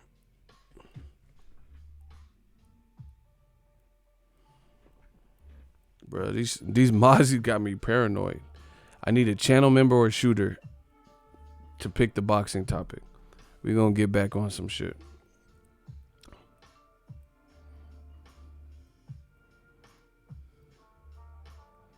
Jacobs Canelo. All right, what do y'all want to talk about? I think it's a good fight. I don't think it's been promoted well. Very good fight. Jacob sounds confident. Canelo sounds confident. We have to see. You know, have to see how it plays out. I don't know. I don't have a pick in it. What strategy can Jacobs use to defeat Alvarez? My thing is he has to mix it up. Canelo's too good for you probably to do one thing and it just to be successful for the whole fight, because Canelo has willpower. He has big fight experience. So my best advice to Jacobs is mix it up. Don't just give him one look. You got to do like Mayweather did. Mayweather was successful with Canelo because he befuddled Canelo. He stood his ground and fought toe to toe. He moved and he did everything in between. I guess I didn't burn him because he's still here. What the fuck?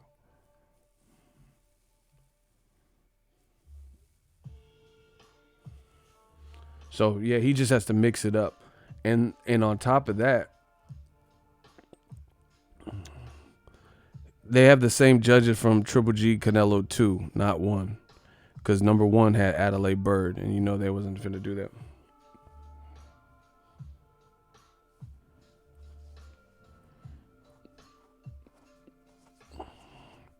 Do you think Sergey fight prepared Jacobs for Canelo as a pseudo tune-up? Yeah, I mean, Jacobs' last fight have all been tough. So, you know, that prepares you, if anything, for a tough battle so you don't mentally break and, you know, stuff like that.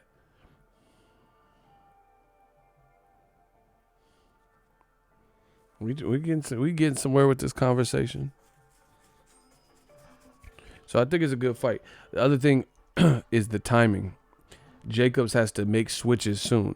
Like you have to abandon certain game plans the moment they're not working, because Jacobs don't have no type of luxuries here. He's not the favorite. He's not the one they want to win, etc. So the moment it's not working, you can't take 2-3 rounds to figure out that this is not working and switch to another game plan. So he's gonna have to make not only adjustments but on the fly adjustments and do it quick. There can't be this long, laborious process to switch gears. I think another benefit would be set an early tone. I'll try to hurt Canelo early. Because you notice certain fights, when the tone is set early, it's hard to get out of that tone. Like Juan Francisco Estrada versus Sor Rungvisai in the rematch. He did real strong in the first 3 rounds. He was pretty strong, you know. Got a cool game plan. That set an early tone. And even though Rungvisai came back, you know, in the second half and did better, it was too little too late. So that's what I think Jacobs would have to do. Set an early tone. I would try to hurt Canelo so he respects you. Because Canelo had no respect for Rocky Fielding. You know what I'm saying? You have to set that out, hit him with a hard-ass jab. Try to land combination power shots, get him up off you. So he don't think he just come forward and stalk you and use a little bit of head movement and walk you down like on some Rocky Fielding shit. I think he can't get bullied. If he gets bullied, it's a wrap. He can't let Canelo deal what he did with Rocky Fielding.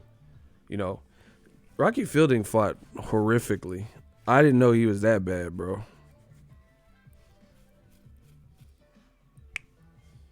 I didn't know he was that bad. He didn't do nothing.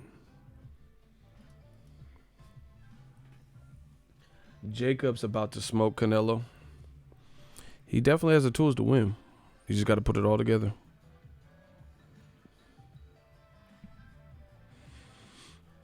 Jacobs fought Triple G, Selesky, Lomachenko, and Luis Cuba Arias. So he fought 4 undefeated guys in a row.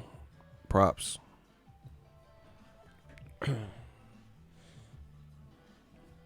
So Canelo, he got the judges, like, you know what I'm saying? He has like the judges that are probably going to be partial to him. So he just has to beat Canelo. He can't really fatigue.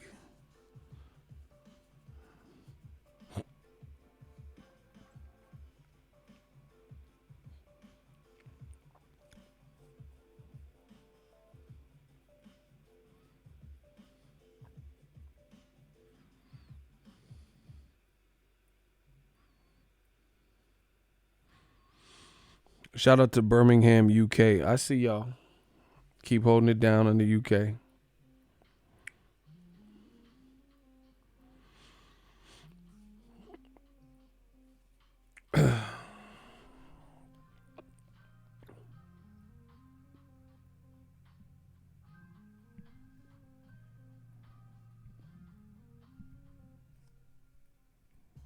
Does Jacob have a chance to knock Canelo out? Yeah, he has enough power. I mean, put it this way. Peter Quillen is a certified 160 who's now fighting at 68, and he knocked him out in 1 round. So, yeah, I mean, Canelo, people need to stop. Like, people have to stop with this shit. These are fighters. They're humans. They're humans. It's not like they're robots or some shit. I've seen Canelo. He was hurt in the Golovkin 2 fight. He was hurt by Cotto's brother, Jose Miguel Cotto.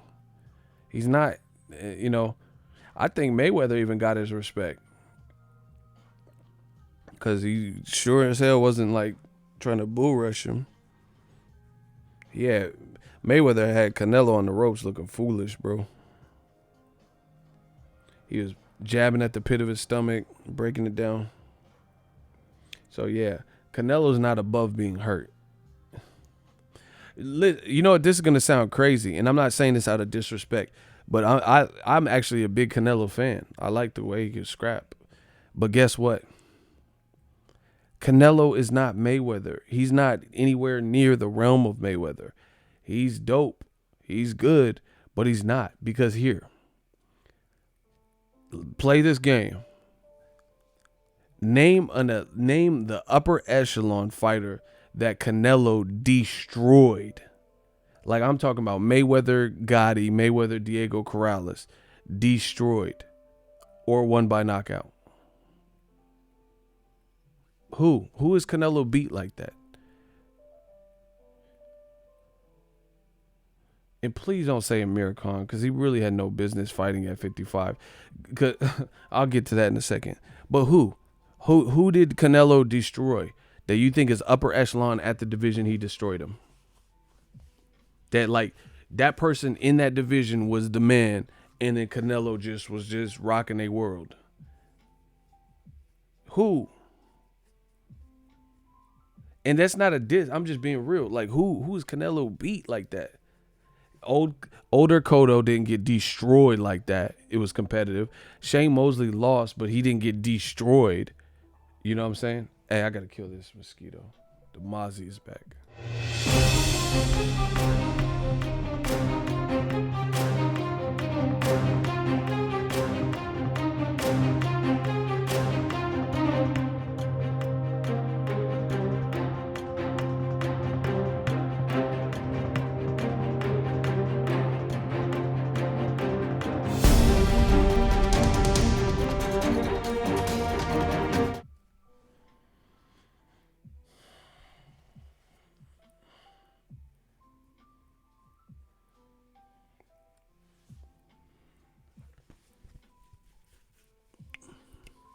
No, real talk. Who's Canelo like just went in there that you think was one of the top guys at the division that they fought, and he just went in there and just destroyed them or knocked them out? Who? I'm not saying he's bad, but I'm just saying who. I don't think he destroyed Austin Trout, didn't destroy Shane Mosley, didn't destroy Alfonso Gomez. Like, these were all competitive fights. That's what I'm saying. You guys act like Canelo, like he damn sure didn't destroy Golovkin. I thought he won the second fight, but he didn't destroy him. He didn't destroy him in the first fight. He doesn't really, I can't think of one fight where he showed crazy separation. That's what y'all don't understand. He's dope. He's good. I like him. Don't get that twisted. But I'm talking about separation where it's like, like Errol Spence, what he did to Mikey Garcia. Yeah, you could say, Mikey wasn't a 47-pounder, but we never seen Mikey look like that. We seen Khan knock the fuck out before. Whether it was from a single shot or he's knocked out that bad, that was because of the weight. If Khan was coming from, 130 and then fighting Danny Garcia at 140, then maybe Danny probably would have knocked him out like that too. I think the weight has something to do with it outside of the power too. James Souza said, I'm really trying to think of one, but can't. He didn't destroy Edeslandi Lara. The Angulo, he beat him. But, I mean, was he the top guy? You get what I'm saying? Like, I can't think of no Corrales, Mayweather type of performance. I really can't. Like, where he just went out there and destroyed someone he was supposed to, even the Liam Smith was, Canelo won, he stopped him, but it was like, somewhat competitive. Liam Smith landed a couple shit. So that's what I'm saying. People get it twisted.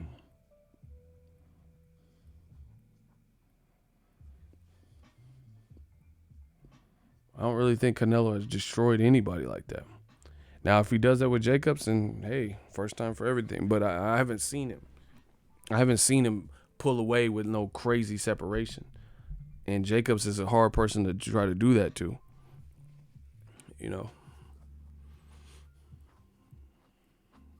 Canelo has more skill than Golovkin, but I don't think he hits harder than Golovkin. So Canelo's going to have to really utilize skill and hit Jacobs with bing, bing, bing, bing, hit him with some shit that you don't see to get the knockout.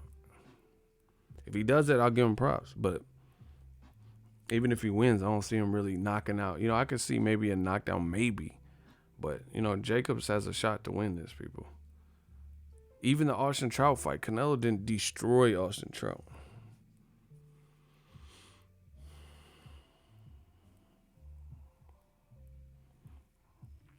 That's what I'm saying. People don't know boxing like that. Like, because they go off of pride and national origin and who they want to win.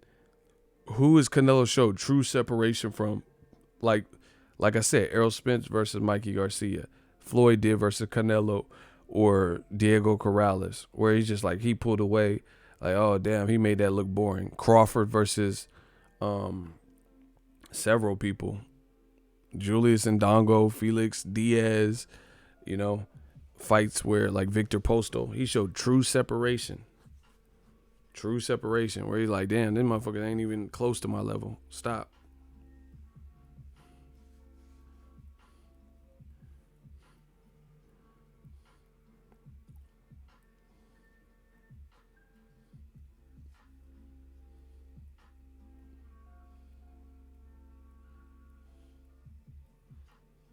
James Souza, you warned him, so just keep an eye on him. Real brother warned you. It's not looking good.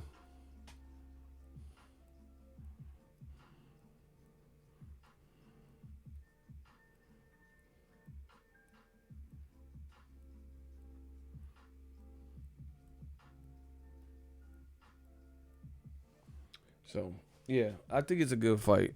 We'll have to see how it plays out. I don't know where I'm leaning to, but I could see Jacobs winning. But I could see Canelo winning. It's kind of that type of fight.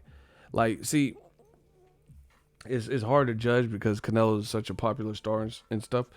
Like, I know this shouldn't be factored in, but I live in a real world, and I know in a real world scenario, based on historically Canelo's cards that he's received. If it's close, and Jacobs does have a bad habit of sometimes making fights where it's too close. Because look at Jacobs versus Triple G. Obviously, that was too close to some people because some had Triple G winning, some had Jacobs winning. Derevyanchenko, I thought Jacobs won, but some people were even saying Derevyanchenko won. And Selesky. Some people were saying Selesky won. Jacobs got the nod. So if it's anything like that, I don't see how he's going to win. So he's going to have to put everything together and have almost like the perfect night, There's no such thing as perfect, but you guys get what I'm saying.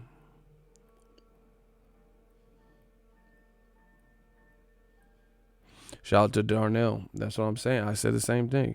Crawford did Khan way worse than Canelo did. See, that's what I'm saying. See, I'm not saying Canelo doesn't have skill, but they sleep on people. Crawford, at an equal size, toyed with Khan, and it looked like it was only getting worse. And he did it without having a massive weight advantage and, no rehydration clause. Khan looks slightly bigger than Crawford, at least at the weigh-in and the build-up and when they first did the press conference, things like that. And he looks slightly bigger than him. Canelo, if you really think, okay, put it this way. This is how you know skill for skill. Guys like Terrence Crawford, guys like Floyd Mayweather, they're able to beat guys who are good or at the level or respected guys and not just have the weight advantage. Errol Spence too. Canelo is a skilled fighter, but also some of his better performances, he looked equal in size or bigger than the guys. Like the Khan performance, he looked massive next to Khan. Cotto, Kirkland, he looked big, equal in size or greater in size. He looked bigger. He looked, He looked naturally bigger than Cotto by a lot. Cotto looked pretty small next to him. Mayweather beat up Cotto and almost stopped him in the 12th round, and it wasn't even at his real weight class that he really was fighting at. It was at 54. That's the difference. Canelo fought Cotto at 155 catch weight, which he had been fighting at.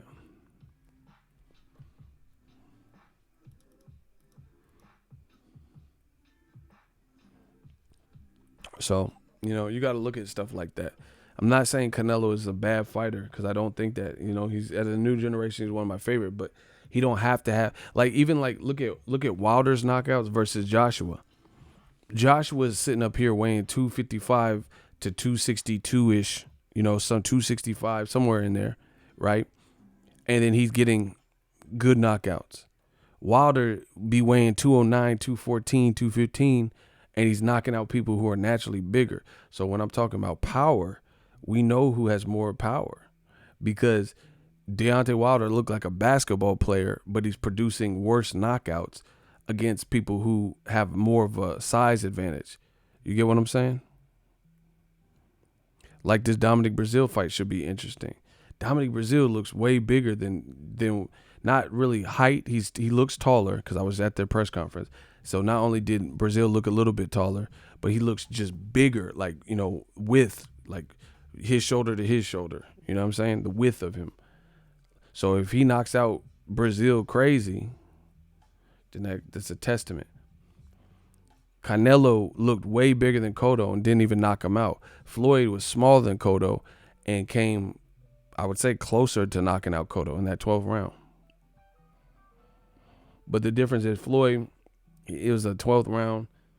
He already had to fight one. Why do something to put yourself, you get what I'm saying, in a potentially compromising position? Like, you don't give someone a chance at a Hail Mary when you've been clearly winning. I don't believe so.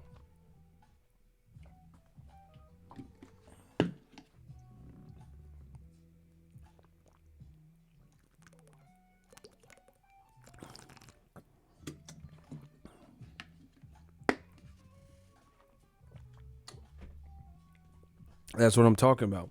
He said Canelo know what's up, putting that weight stipulation in the contract. Exactly. And see, this is the thing. Floyd Mayweather had a catchweight fight with Canelo, but to my knowledge, they didn't have a rehydration clause. So the night of the fight, Canelo, as long as he made weight on Friday, he could have weighed, what he naturally ballooned back up to after the catch weight. Canelo put a catch weight in there with Jacobs, a catch weight and or a rehydration clause, not a catch weight, but pretty much the same thing. So that's the difference. Floyd made the catch weight fight, and then whatever Canelo naturally rehydrated to on Saturday was what it was. Canelo didn't have to wake up at 6 to 8 in the morning and then re-weigh in again. Jacobs has to wake up, 8 a.m. and get a second same-day weigh-in per Golden Boy, per Canelo's request. So at that point, he didn't do too much. So here's how that plays a part. Jacobs, if he made weight, he could go pig out and eat hella carbs, go to Olive Garden, order the chicken and shrimp carbonara, eat a salad, eat hella breads. He's probably starving, so get a side spaghetti, eat hella pasta, right? And be good. Like my man Joey Spencer, when he fought on the card with Caleb Plant, I was hanging out with them, right? Him and his family. I watched him eat a Five Guys burger with fries after the weigh-in. You know what I'm saying? So he was perfectly cool, and he made weight perfectly. So he ate that, and then we were about to leave. I'm like grabbing all my camera stuff. He ordered a whole pizza and then ended up eating that, shortly after. Because you guys have to understand how the making weight works. You basically deplete your body oftentimes, and you're kind of like dehydration. So you come close, and it's worse for different people. Like he wasn't bad. Like he wasn't like, about to faint or nothing. But he's young and he's hungry. So now you're giving yourself a break.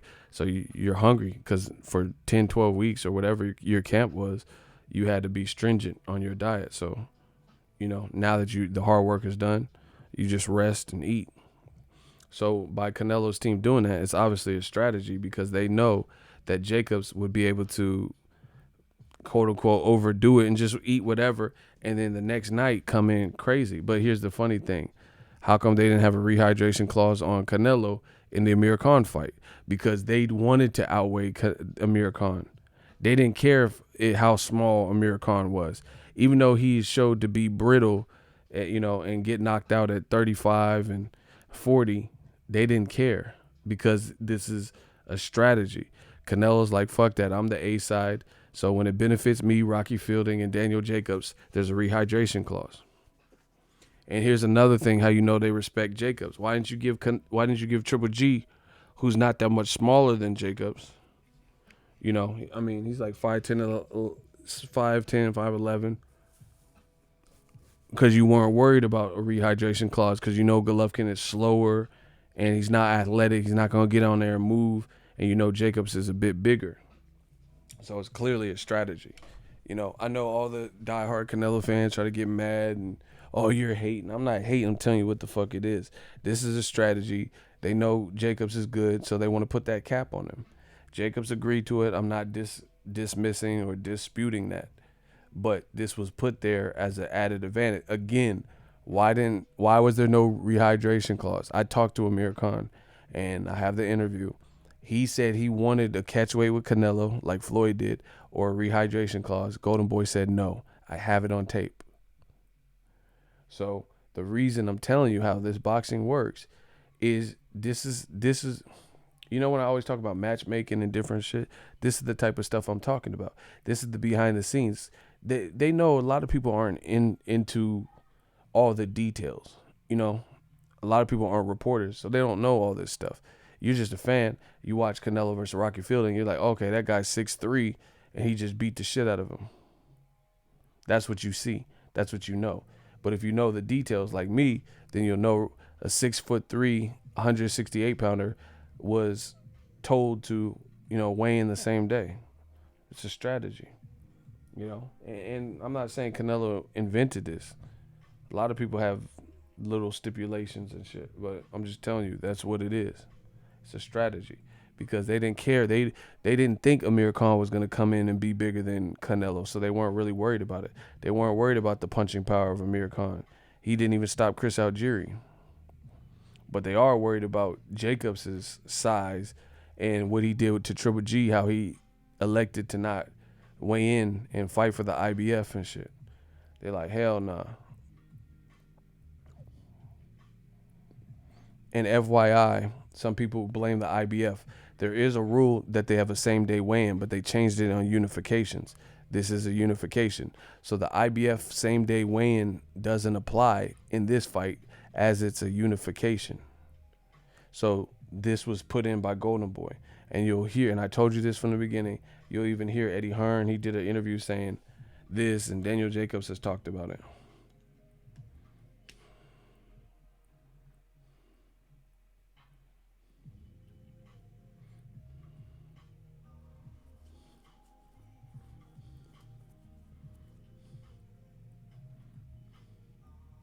So that's just the business. Just like Lomachenko, they be picking people like Nicholas Walters because they know Nicholas Walters at the time had some of the, he had somewhat of a name, but he had been absent. He was coming off a draw, and he had been absent for a year plus, coming off a draw to Jason Sosa.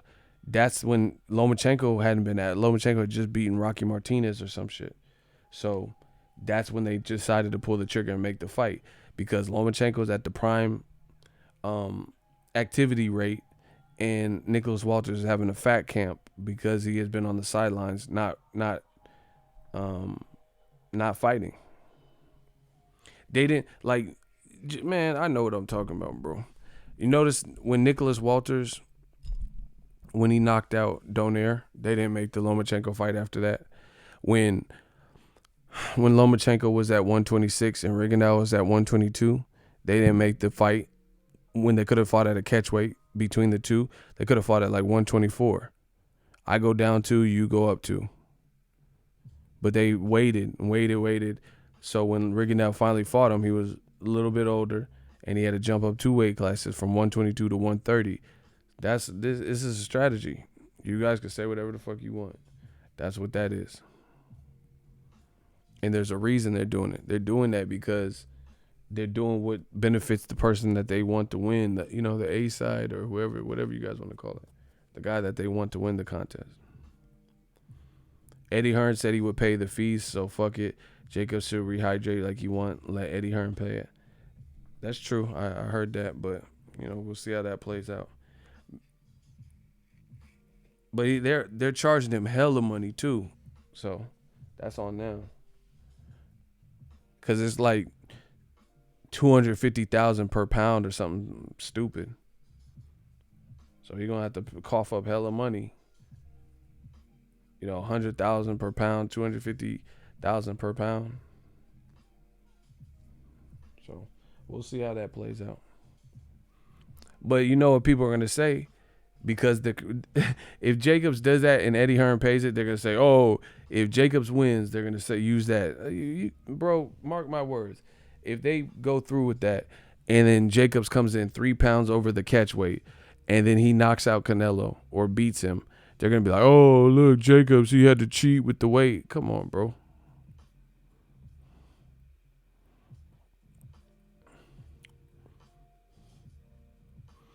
Was the official word excuse on Loma Teofimo? You already know what it is, bro. Lomachenko did an interview, and he said he gonna make Teofimo pay. We'll see.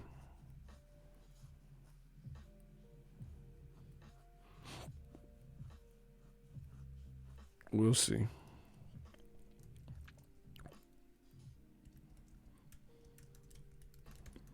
Man, new media, we on it, bro. We on it.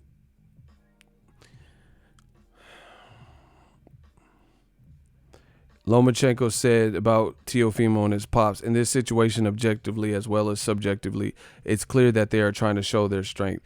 A strong person is never going to shout about it. they are going to try to insult. They are never going to try to insult somebody.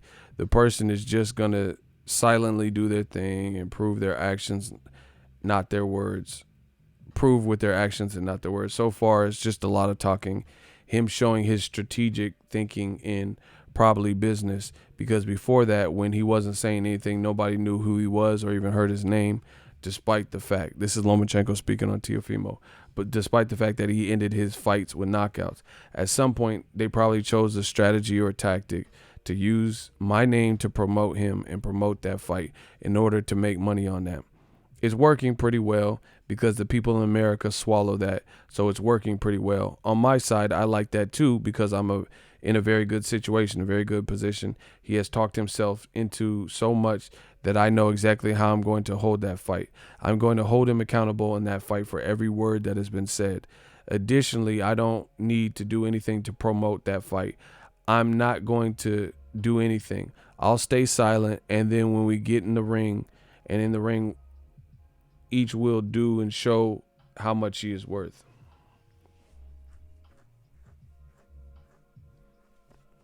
I mean, that's kind of a lame response. I'm just gonna stay silent. Why? So, passive student did the bro. He said, "Shut this soft ass shit up." Yeah, I don't like that. I don't like that response. So, when Rigondeaux was pressing Lomachenko, he took that fight and he talked about it. But then when Teofimo's in your weight class, you're trying to little boy him and trying to dismiss him and act like, oh yeah, they're just using my name.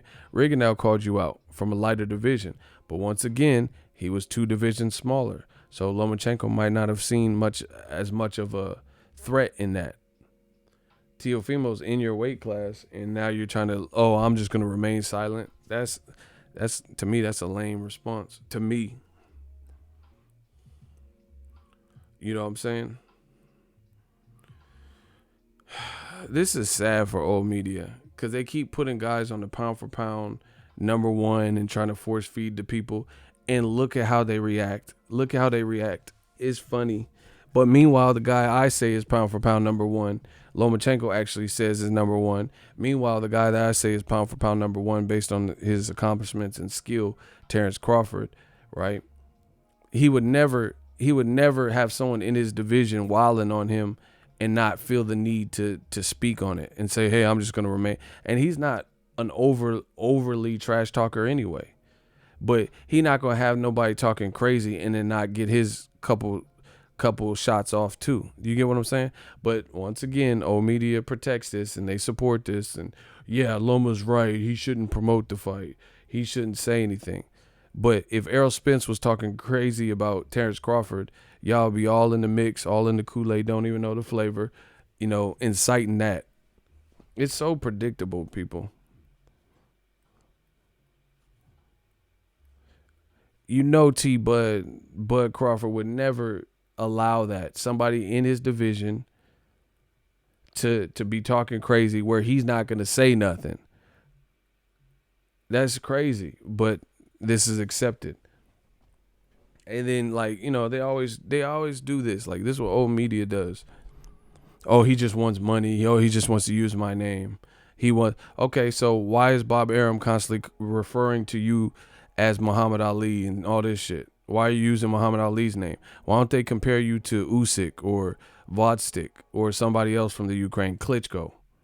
Why are they comparing you to Muhammad Ali, which you fight nothing like, you don't have a resume like, your style is not like, you didn't dodge a draft because of religious beliefs, you're not iconic like Muhammad Ali, you fight in a different weight class, you're fighting in a different timepiece. So it's funny how that works. So Teofimo just wants recognition and no one was paying attention until he started saying his name. Okay, then why is Bob Arum comparing you to Muhammad Ali? What the fuck do you have to do with Muhammad Ali? Nothing. You have literally nothing to do. Even when Bob Arum compares Crawford to Sugar Ray Leonard, you could actually see maybe some similarities there. I see 0 similarities between Muhammad Ali and Lomachenko. None. Muhammad Ali was a great talker. Lomachenko doesn't really excel in that showmanship category. One's a heavyweight, one's a guy in the lighter class. There's no comparison. It's funny how this works. Oh, media, stop it. What the fuck? Loma taking the high road and shit. Bro, that's what I'm saying. It don't look like he want the smoke. That's what it looks like to me, because Teofimo is talking, saying he's pulling up to your hotel and stuff, and you're admitting that his game plan is working pretty well, and you say you're going to remain silent, but you're not going to fight him next, you know? And this is the bullshit with old media. How come a fight that we know the difficulties in making, Spence and Crawford, we know that Spence was talking before Crawford's last fight with fighting Sean Porter. We knew that was already the case. But they try to play dumb. This is why I said, this is why old media is dying. They try to play dumb and act like we didn't know Spence and Porter were negotiating and likely to be next. And then they want to play dumb like they don't know this Cold War and how Bob Arum hasn't made no real big fights without Haymon. That was non-mandatory. They play dumb.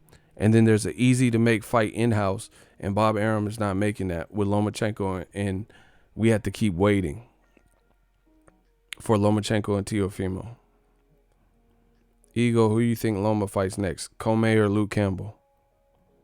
Two guys with 2 losses, because that's what he'd rather fight. Teofimo's looking like a monster. Why? All Lomachenko, listen, Lomachenko is 28. Teofimo's 20. Mayweather fought Canelo, and Canelo was 23, and Mayweather was like 36, 37. Why doesn't he do that? Why? What Mayweather did to Canelo, why doesn't he just do that and get it, get that out the way? Show Teofimo and his pops that they talk too much and they're not ready. But people want to talk about this Spence Crawford shit knowing it ain't happening next. But this is something that could happen next. But you don't see old media pulling up to the scene and encouraging this. We know what it is. This is why they don't want this. They want to protect little fighters, and they know, That's just, we all see it. It's cool.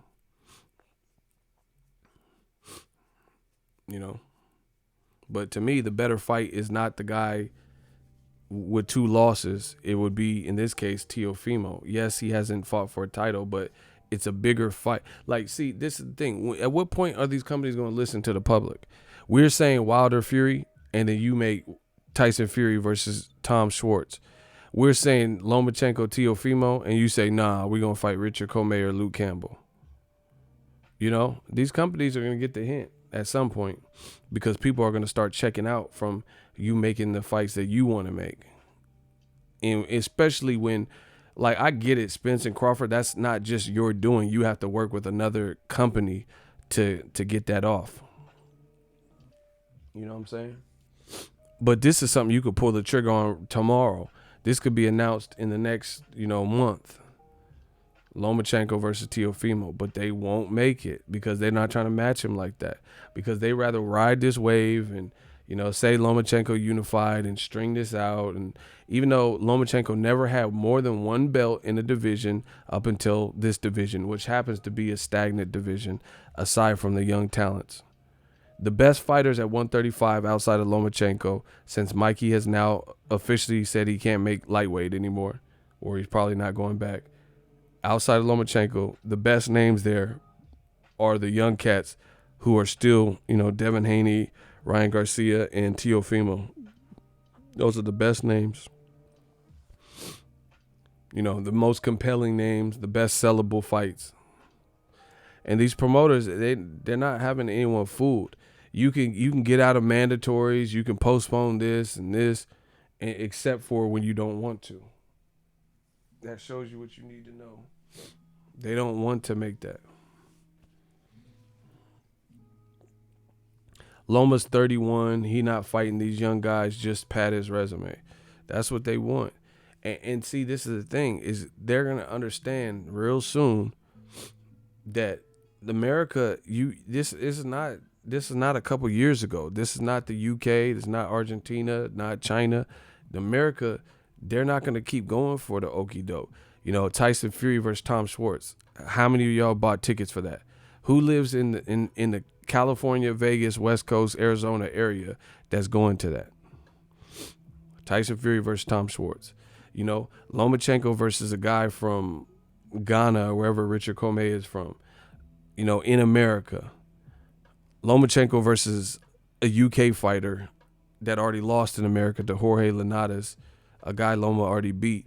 You know, so another British fighter with 2 losses versus Lomachenko. Now, it's different. If Devin Haney fights Luke Campbell, that's a good fighter because guess what?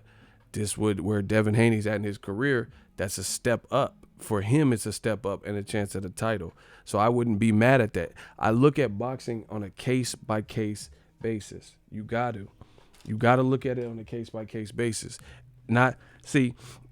Old media is so stupid that their talking points are, hey, you don't care if Devin Haney fights Luke Campbell, but you hate the fight for Lomachenko.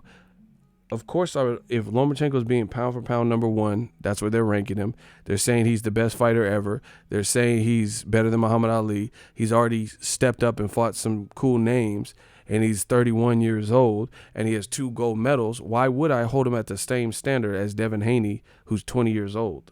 See how stupid that sounds?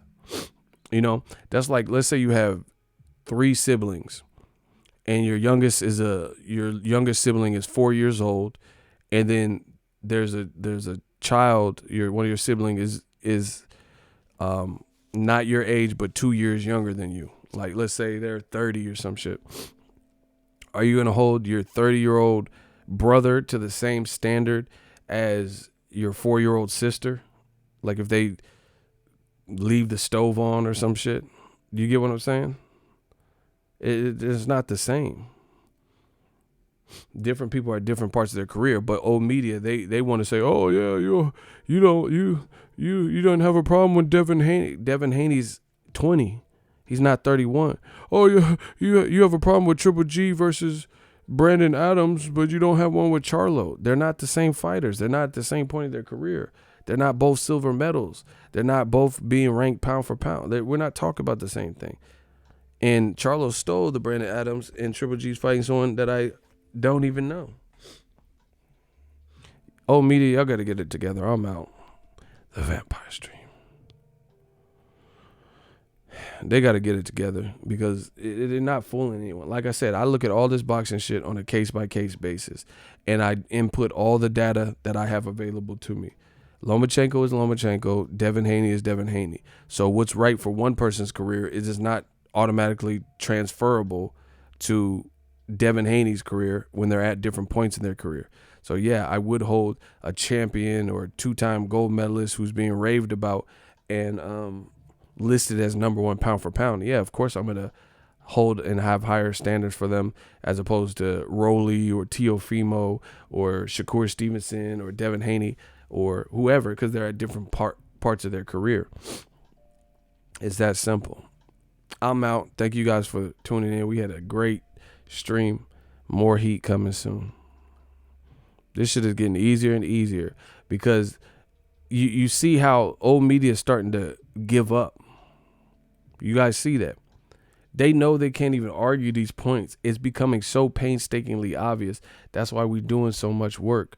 You know, we do all the work up front and it pays dividends later. It's like doing body work in the first 4 or 5 rounds. Now when you're in the championship, last 2 rounds, 11 and 12, that early body work, when everyone's tired, your opponent's more tired, you can get them out of there.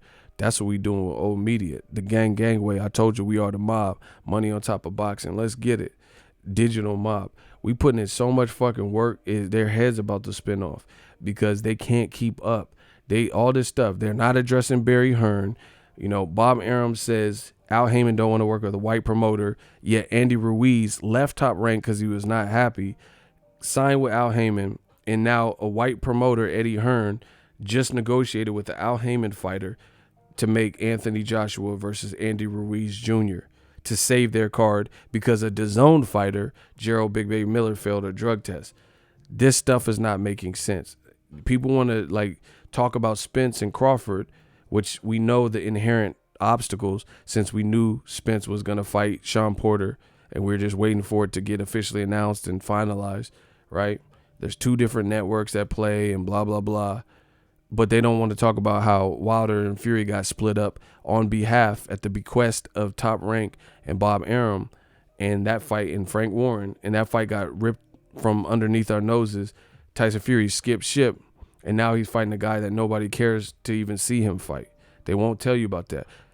And that was a fight that could have easily been made because it was they told you the whole press conference and the promotional buildup for Wilder Fury 1 that, oh, this guy and his camp were easy to work with.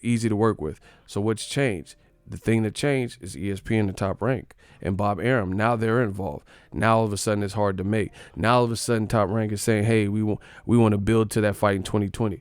They want the white fighter, Tyson Fury, to be able to bounce back, get his bearings right, and they want their fighter to be able to potentially not go into another war and or get knocked out because that hurts their investment. If Tyson Fury and Wilder were to fight and Wilder came correct and finished what he started, right, then they sitting up here paying him 108 million pounds and all this shit, and he just got knocked the fuck out, and he's no longer undefeated.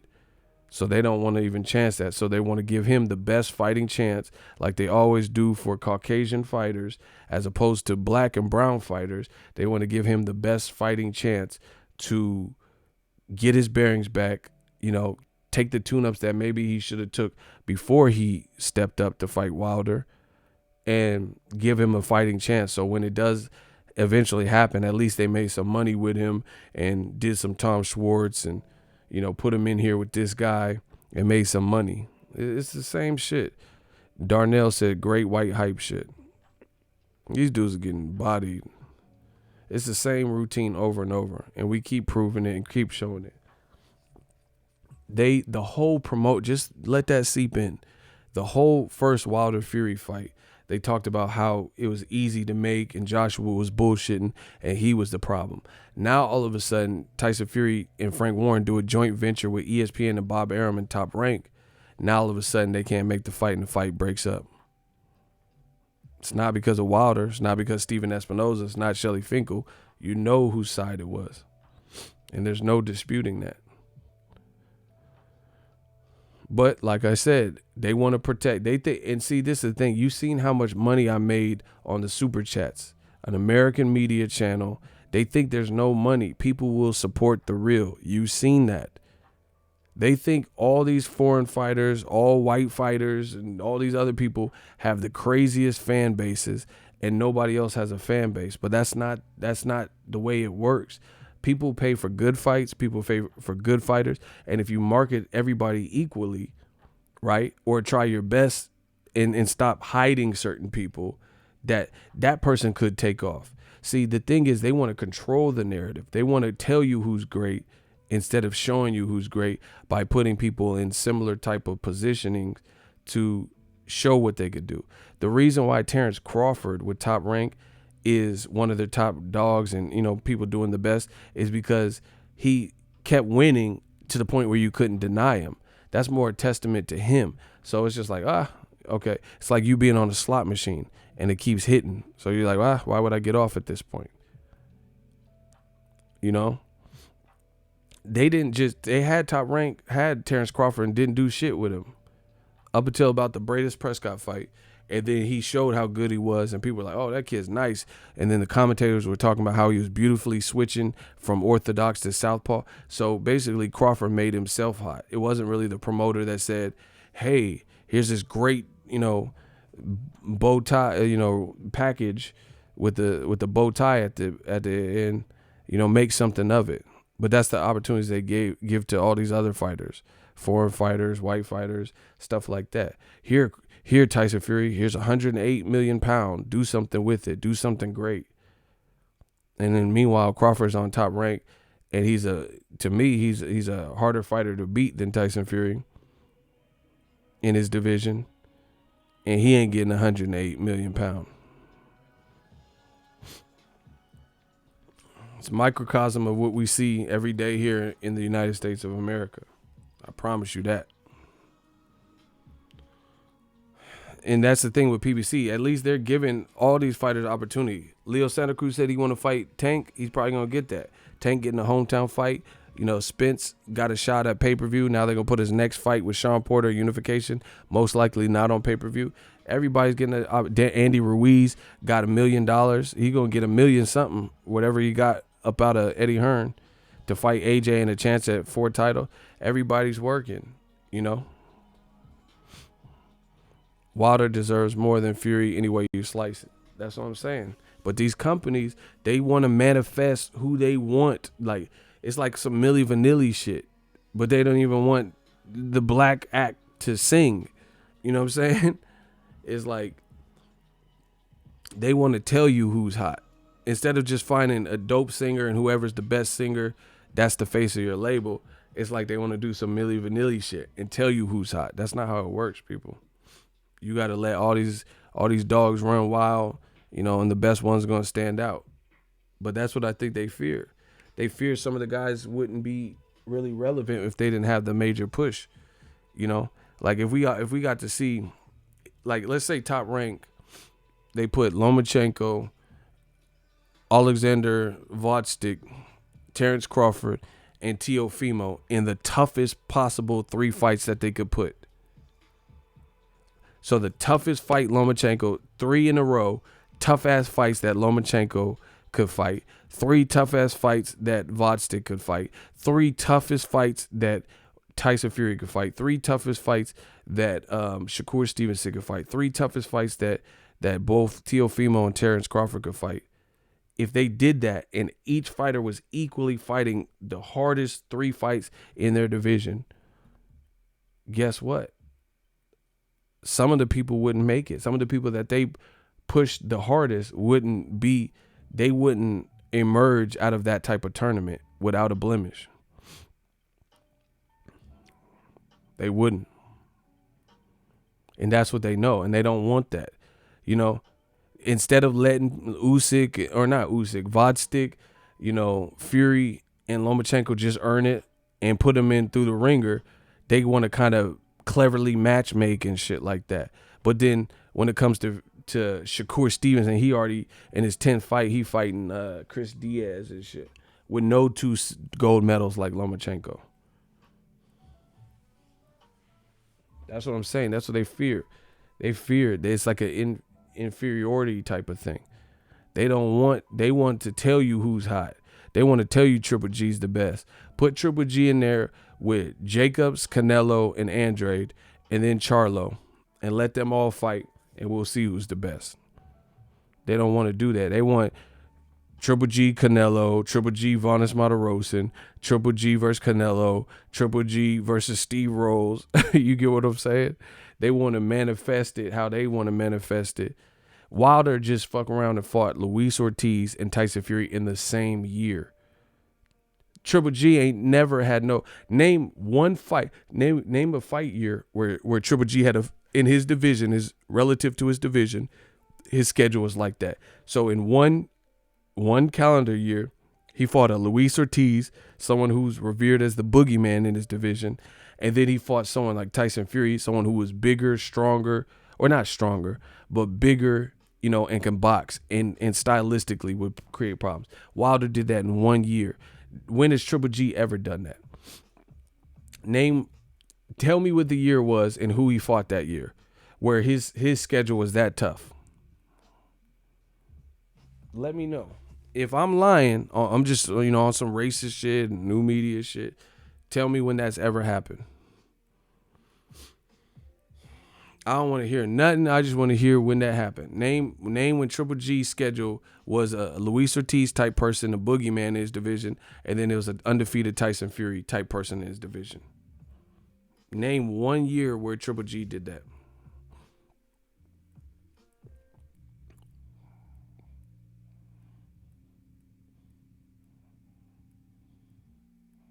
Cinnamon Savage said, I don't know. Exactly. Nobody know. Name 1 year where Lomachenko did that, where he fought a guy who was an undefeated boogeyman, and then he fought an undefeated different style, but guy who's bigger, who could box, and who had beaten a guy like Klitschko. Name someone that where Lomachenko had a year like that. Just making the fight. You know, I know the Wilder Fury ended in a draw, but I'm just talking about just stepping in the ring and being ready for the assignment.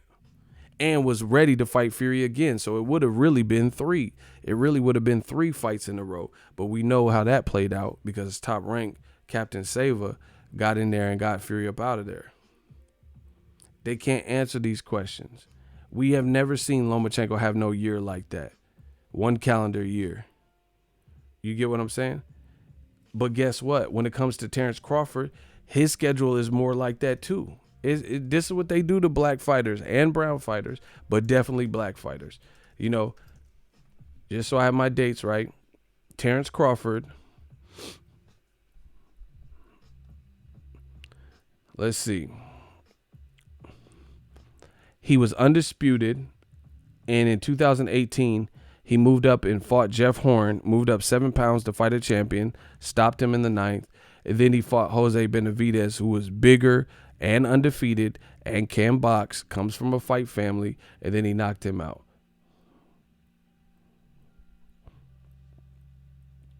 In 2017, he fought Felix Diaz, an Olympic gold medalist, stopped him, and then he fought Julius Ndongo to become undisputed at 140, also in 2017, stopped him in 3 rounds by KO. When have we ever seen this from them? No, see, that's what I'm saying. I told you, old media is over. They can't compete with the facts. That's what this all boils down to. You can say whatever you want, but the black fighters, by and large, I'm not saying every single black fighter, but the prominent ones get less credit. Like, okay, look at Errol Spence. Mikey was moving up in weight, yes, but it's still Mikey fucking Garcia, and it's still a guy. People keep saying he's moving from lightweight. He fought at 142. Stop playing with me. And he's about to fight Sean Porter. So in 1 year, undefeated Mikey Garcia and a twice beaten Sean Porter, who's now a champion again. And the 2 people he lost to, they were respectable losses. Kell Brook and Keith Thurman. And you could have argued that he won at least one of those. Maybe even 2, depending on. I thought Kell Brook beat him, but some people were arguing that Sean Porter won. So that's Errol Spence's year. So a twice beaten, where you can argue at least one of those away, and he's currently a champion with a completely different style, and a Mikey Garcia undefeated moving up. That's who Errol Spence is going to fight just this year. Meanwhile, Lomachenko fought Anthony Corolla and is probably fighting Richard fucking Comey with 2 losses, or Luke Campbell with 2 fucking losses. 2 guys that challenged for title and came up short already.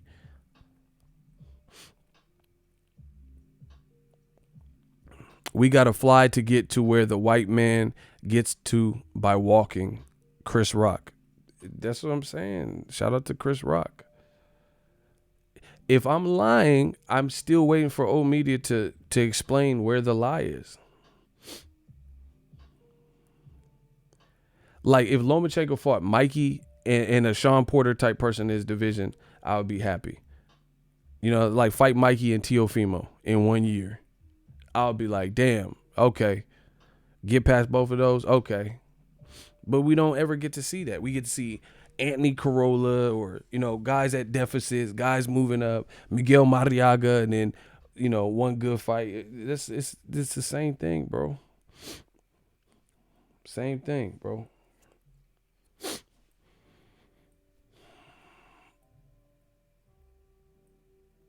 In 1 year, Canelo fought Chavez Jr., which it turned out to be an easy fight, and Triple G. He still signed up for that. You know, the Chavez Jr. could have been a different fight if Chavez Jr. actually came with a game plan. You get what I'm saying? Once again, black and brown fighters, they have to keep doing all this crazy shit. Mikey jumped up 2 weight classes, and now he's talking about maybe fighting Regis Prograis at 140. You know, that would be crazy. Black and brown fighters continually have to show you this. Have these crazy ass schedules, bro. And I could go deeper. I could pull a lot more black and brown fighters that have consistently did this. You know? Look, I'm gonna pull up a random Mexican fighter. Juan Manuel Marquez, my favorite. And I'm gonna look at one of his years and I'm gonna show y'all. So in 2012, Marquez fought December 8th. He knocked out Pacquiao. So that year he knocked out Pacquiao. And then he fought Fedchenko for an interim title. I don't know what his record was. So hold on. Let me look at some other years. Okay, 2010, he fought Juan Diaz and Michael Katsidis. See? 2 ranked guys. He fought Floyd Mayweather and Juan Diaz in the same year. See? He fought Juan Diaz and beat him to become a lightweight, you know, the best lineal lightweight champion. That same year, he fought Floyd Mayweather. And before that, he fought Casamayor. And after Floyd Mayweather, he rematched Juan Diaz. After that, he fought Michael Katsidis. So, okay, oh my gosh, look at this one I'm talking about. Okay, so this is Marquez. I'm looking at this shit right now. See, that's what I'm saying, bro. This is disgusting. This is what constantly happens with black and brown fighters. Watch. I'm going to show y'all. Ain't nothing to talk about. Let me just show y'all.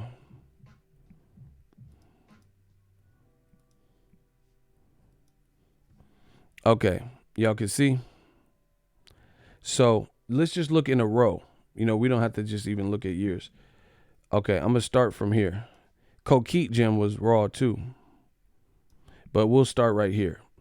So in 2007, so we'll look at 2007. He fought Marco Antonio Barrera. Then he fought Rocky Juarez. Then he fought Manny Pacquiao.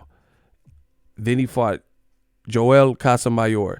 Then he knocked out Juan Diaz to become the man at lightweight. Then he fought Floyd Mayweather Jr. Then he rematched Juan Diaz and beat him again. Then he fought Michael Katsidis. Then he fought Liker Ramos. Then he fought Pacquiao again. Then he had Sergey Fedchenko. Then he fought Pacquiao again. Then he fought Tim Bradley. Then he fought Mike Alvarado. Look at that fucking resume, bro. When did and before that he fought Pacquiao again, Chris John and Orlando Salido. When did he have a break, bro? This is what I'm telling y'all. Where's the break at? Like where's the guys like 100-1 underdogs and shit like Anthony Corolla. Marquez was getting busy. Marquez was getting busy, dog.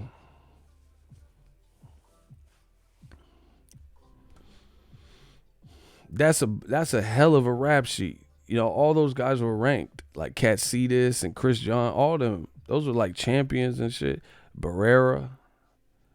Marquez is getting busy. I mean, we could do this with Canelo. Canelo fought, let's see. He fought Liam Smith. I'm just going off memory now. He fought Liam Smith, moved up 10.5 pounds, fought Julio Cesar Chavez. Then he fought Gennady Golovkin. Then they had a rematch and then it got postponed because he failed a drug test. Then he fought Golovkin. And then he finally fought Rocky Fielding. And then now he's back to fighting Daniel Jacobs. Black and brown fighters. That's a hell of a schedule for you know, Liam Smith, but Liam Smith is still an active person, whatever. But then he fought Chavez, Triple G, Rocky Fielding, and now Jacobs. That's bow. That's bodies. Go look at other people's shit. You know, Triple G's Canelo. You know, he's Kell Brook, Jacobs, then Canelo, and then Vanes Martirosyan, and then Canelo, and then now Steve Rolls. So look at the dips. When he's dipping, he going like, there's like people, Vanes had no shot. Steve Rolls, most people don't know him to give him a shot. You know, like his in-between fights are like huge drop-offs. Same thing with Lomachenko. Lomachenko's first 2 fights at lightweight were challenging. Jorge Linares and then Jose Pedraza. So all of a sudden they gave him a huge reprieve and put him in there with Anthony Corolla, who was 100 to a 401 underdog. You get what I'm saying? They're like huge drop-offs. Like, oh shit, shit's getting too real for Lomachenko. You know, you never see Lomachenko have to mash on the gas and then fight Linares, Pedraza, and then Teofimo. You never see that. Man, I fuck with Marquez heavy. That's why I knew his resume was going to look real like that. That's what I'm saying. We could do this throughout history. If y'all want me to do one more, can I get a hell yeah? I'll do another one, just so you guys see what I'm talking about.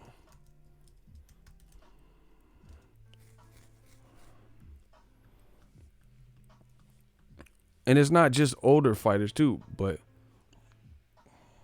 I'm just saying you stepped in with these people.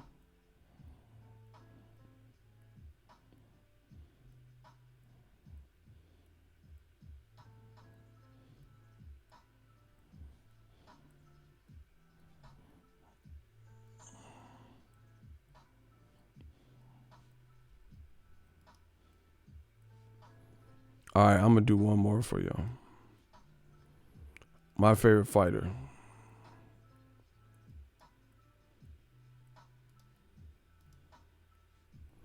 Roy Jones. So let's look at him.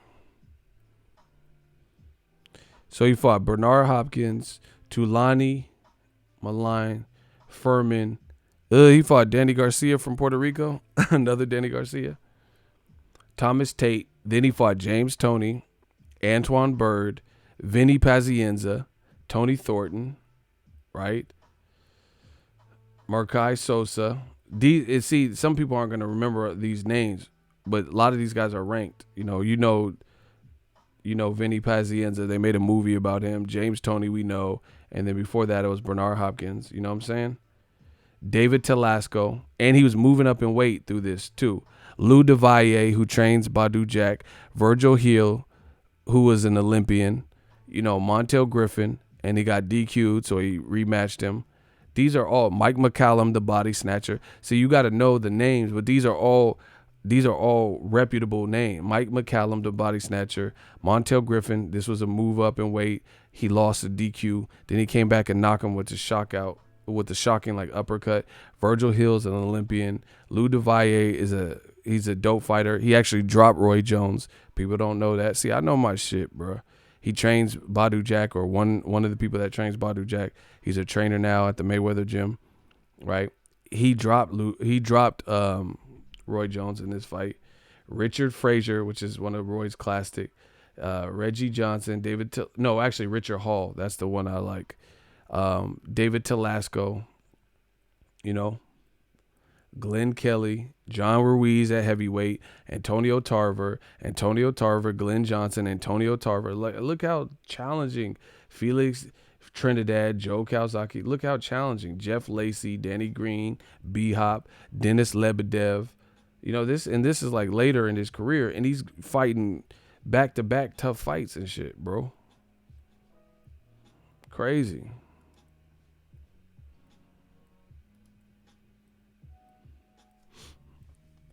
That's what I'm saying. And that's just a little history lesson, because people didn't even give Roy credit for that shit. But keep in mind, DeMontel Griffith and shit, he was moving up in weight. Lou DeValle could scrap and knocked him down, and he got back up and still finished. David Telasco was at the Radio City Music Hall, I think, in New York, and he came out. I want to say he came out to Method Man or somebody, Wu-Tang or some shit. Virgil here, he says it in the song. Stop Virgil here with a body shot. Y'all must have forgot. That's an Olympian. He was fighting body. Vinny Pazienza, he made that movie, that Bleed for This movie that they made. That was about him. These are dope names. Bernard Hopkins, James Toney. See? Richard Hall. That was a move up. John Ruiz, first Puerto Rican heavyweight. Tarver, we know. You know what I'm saying? Come on, bro. You don't see Lomachenko have to take no schedule like that. Yeah, I agree with you. Roy shouldn't have moved down like that. He should have did that at the last thing of his career or some shit. But trying to move back to 75. And he already had a tough fight with Tarver the first time. So I don't know why he did it like that. But That's what happens when he needed a challenge. He thought he was Mr. Untouchable and Invincible. So, kind of caught up with him there. Yeah, and he broke Virgil Hill's ribs, and he was rolling around on the ground. Bro, that's my favorite fighter. I know my Roy. Stop Virgil Hill with a body shot. Y'all must have forgot. I'm about to go watch that music video. He really broke his rib with a right hook to the body, just and he was like, he was really just on the ground on some shit. Man, I had a Roy Jones DVD. I got it from Rasputin's out here in the Bay. I got it from Rasputin, and it was just like his highlights. Roy was a freak, bro.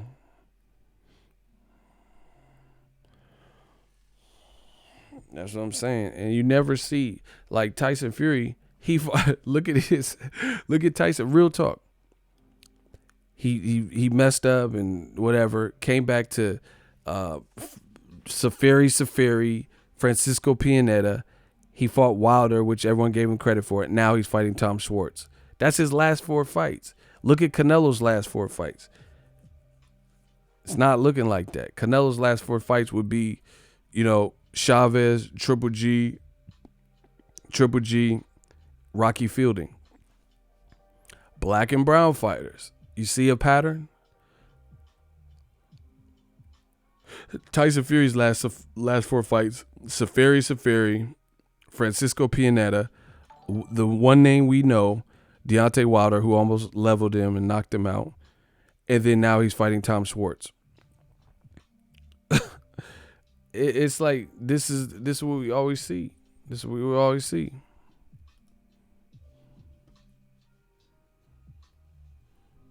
And then old media try to ever say something to us like we don't know what we're talking about.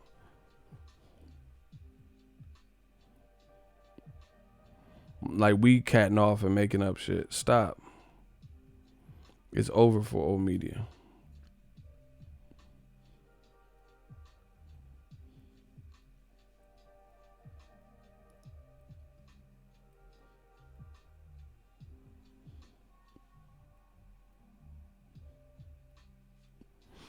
Anyway, I'm out of here. Let me know what you guys think. Let me know when new media has a real challenge. Let me know when old media catch up. The Vampire Stream.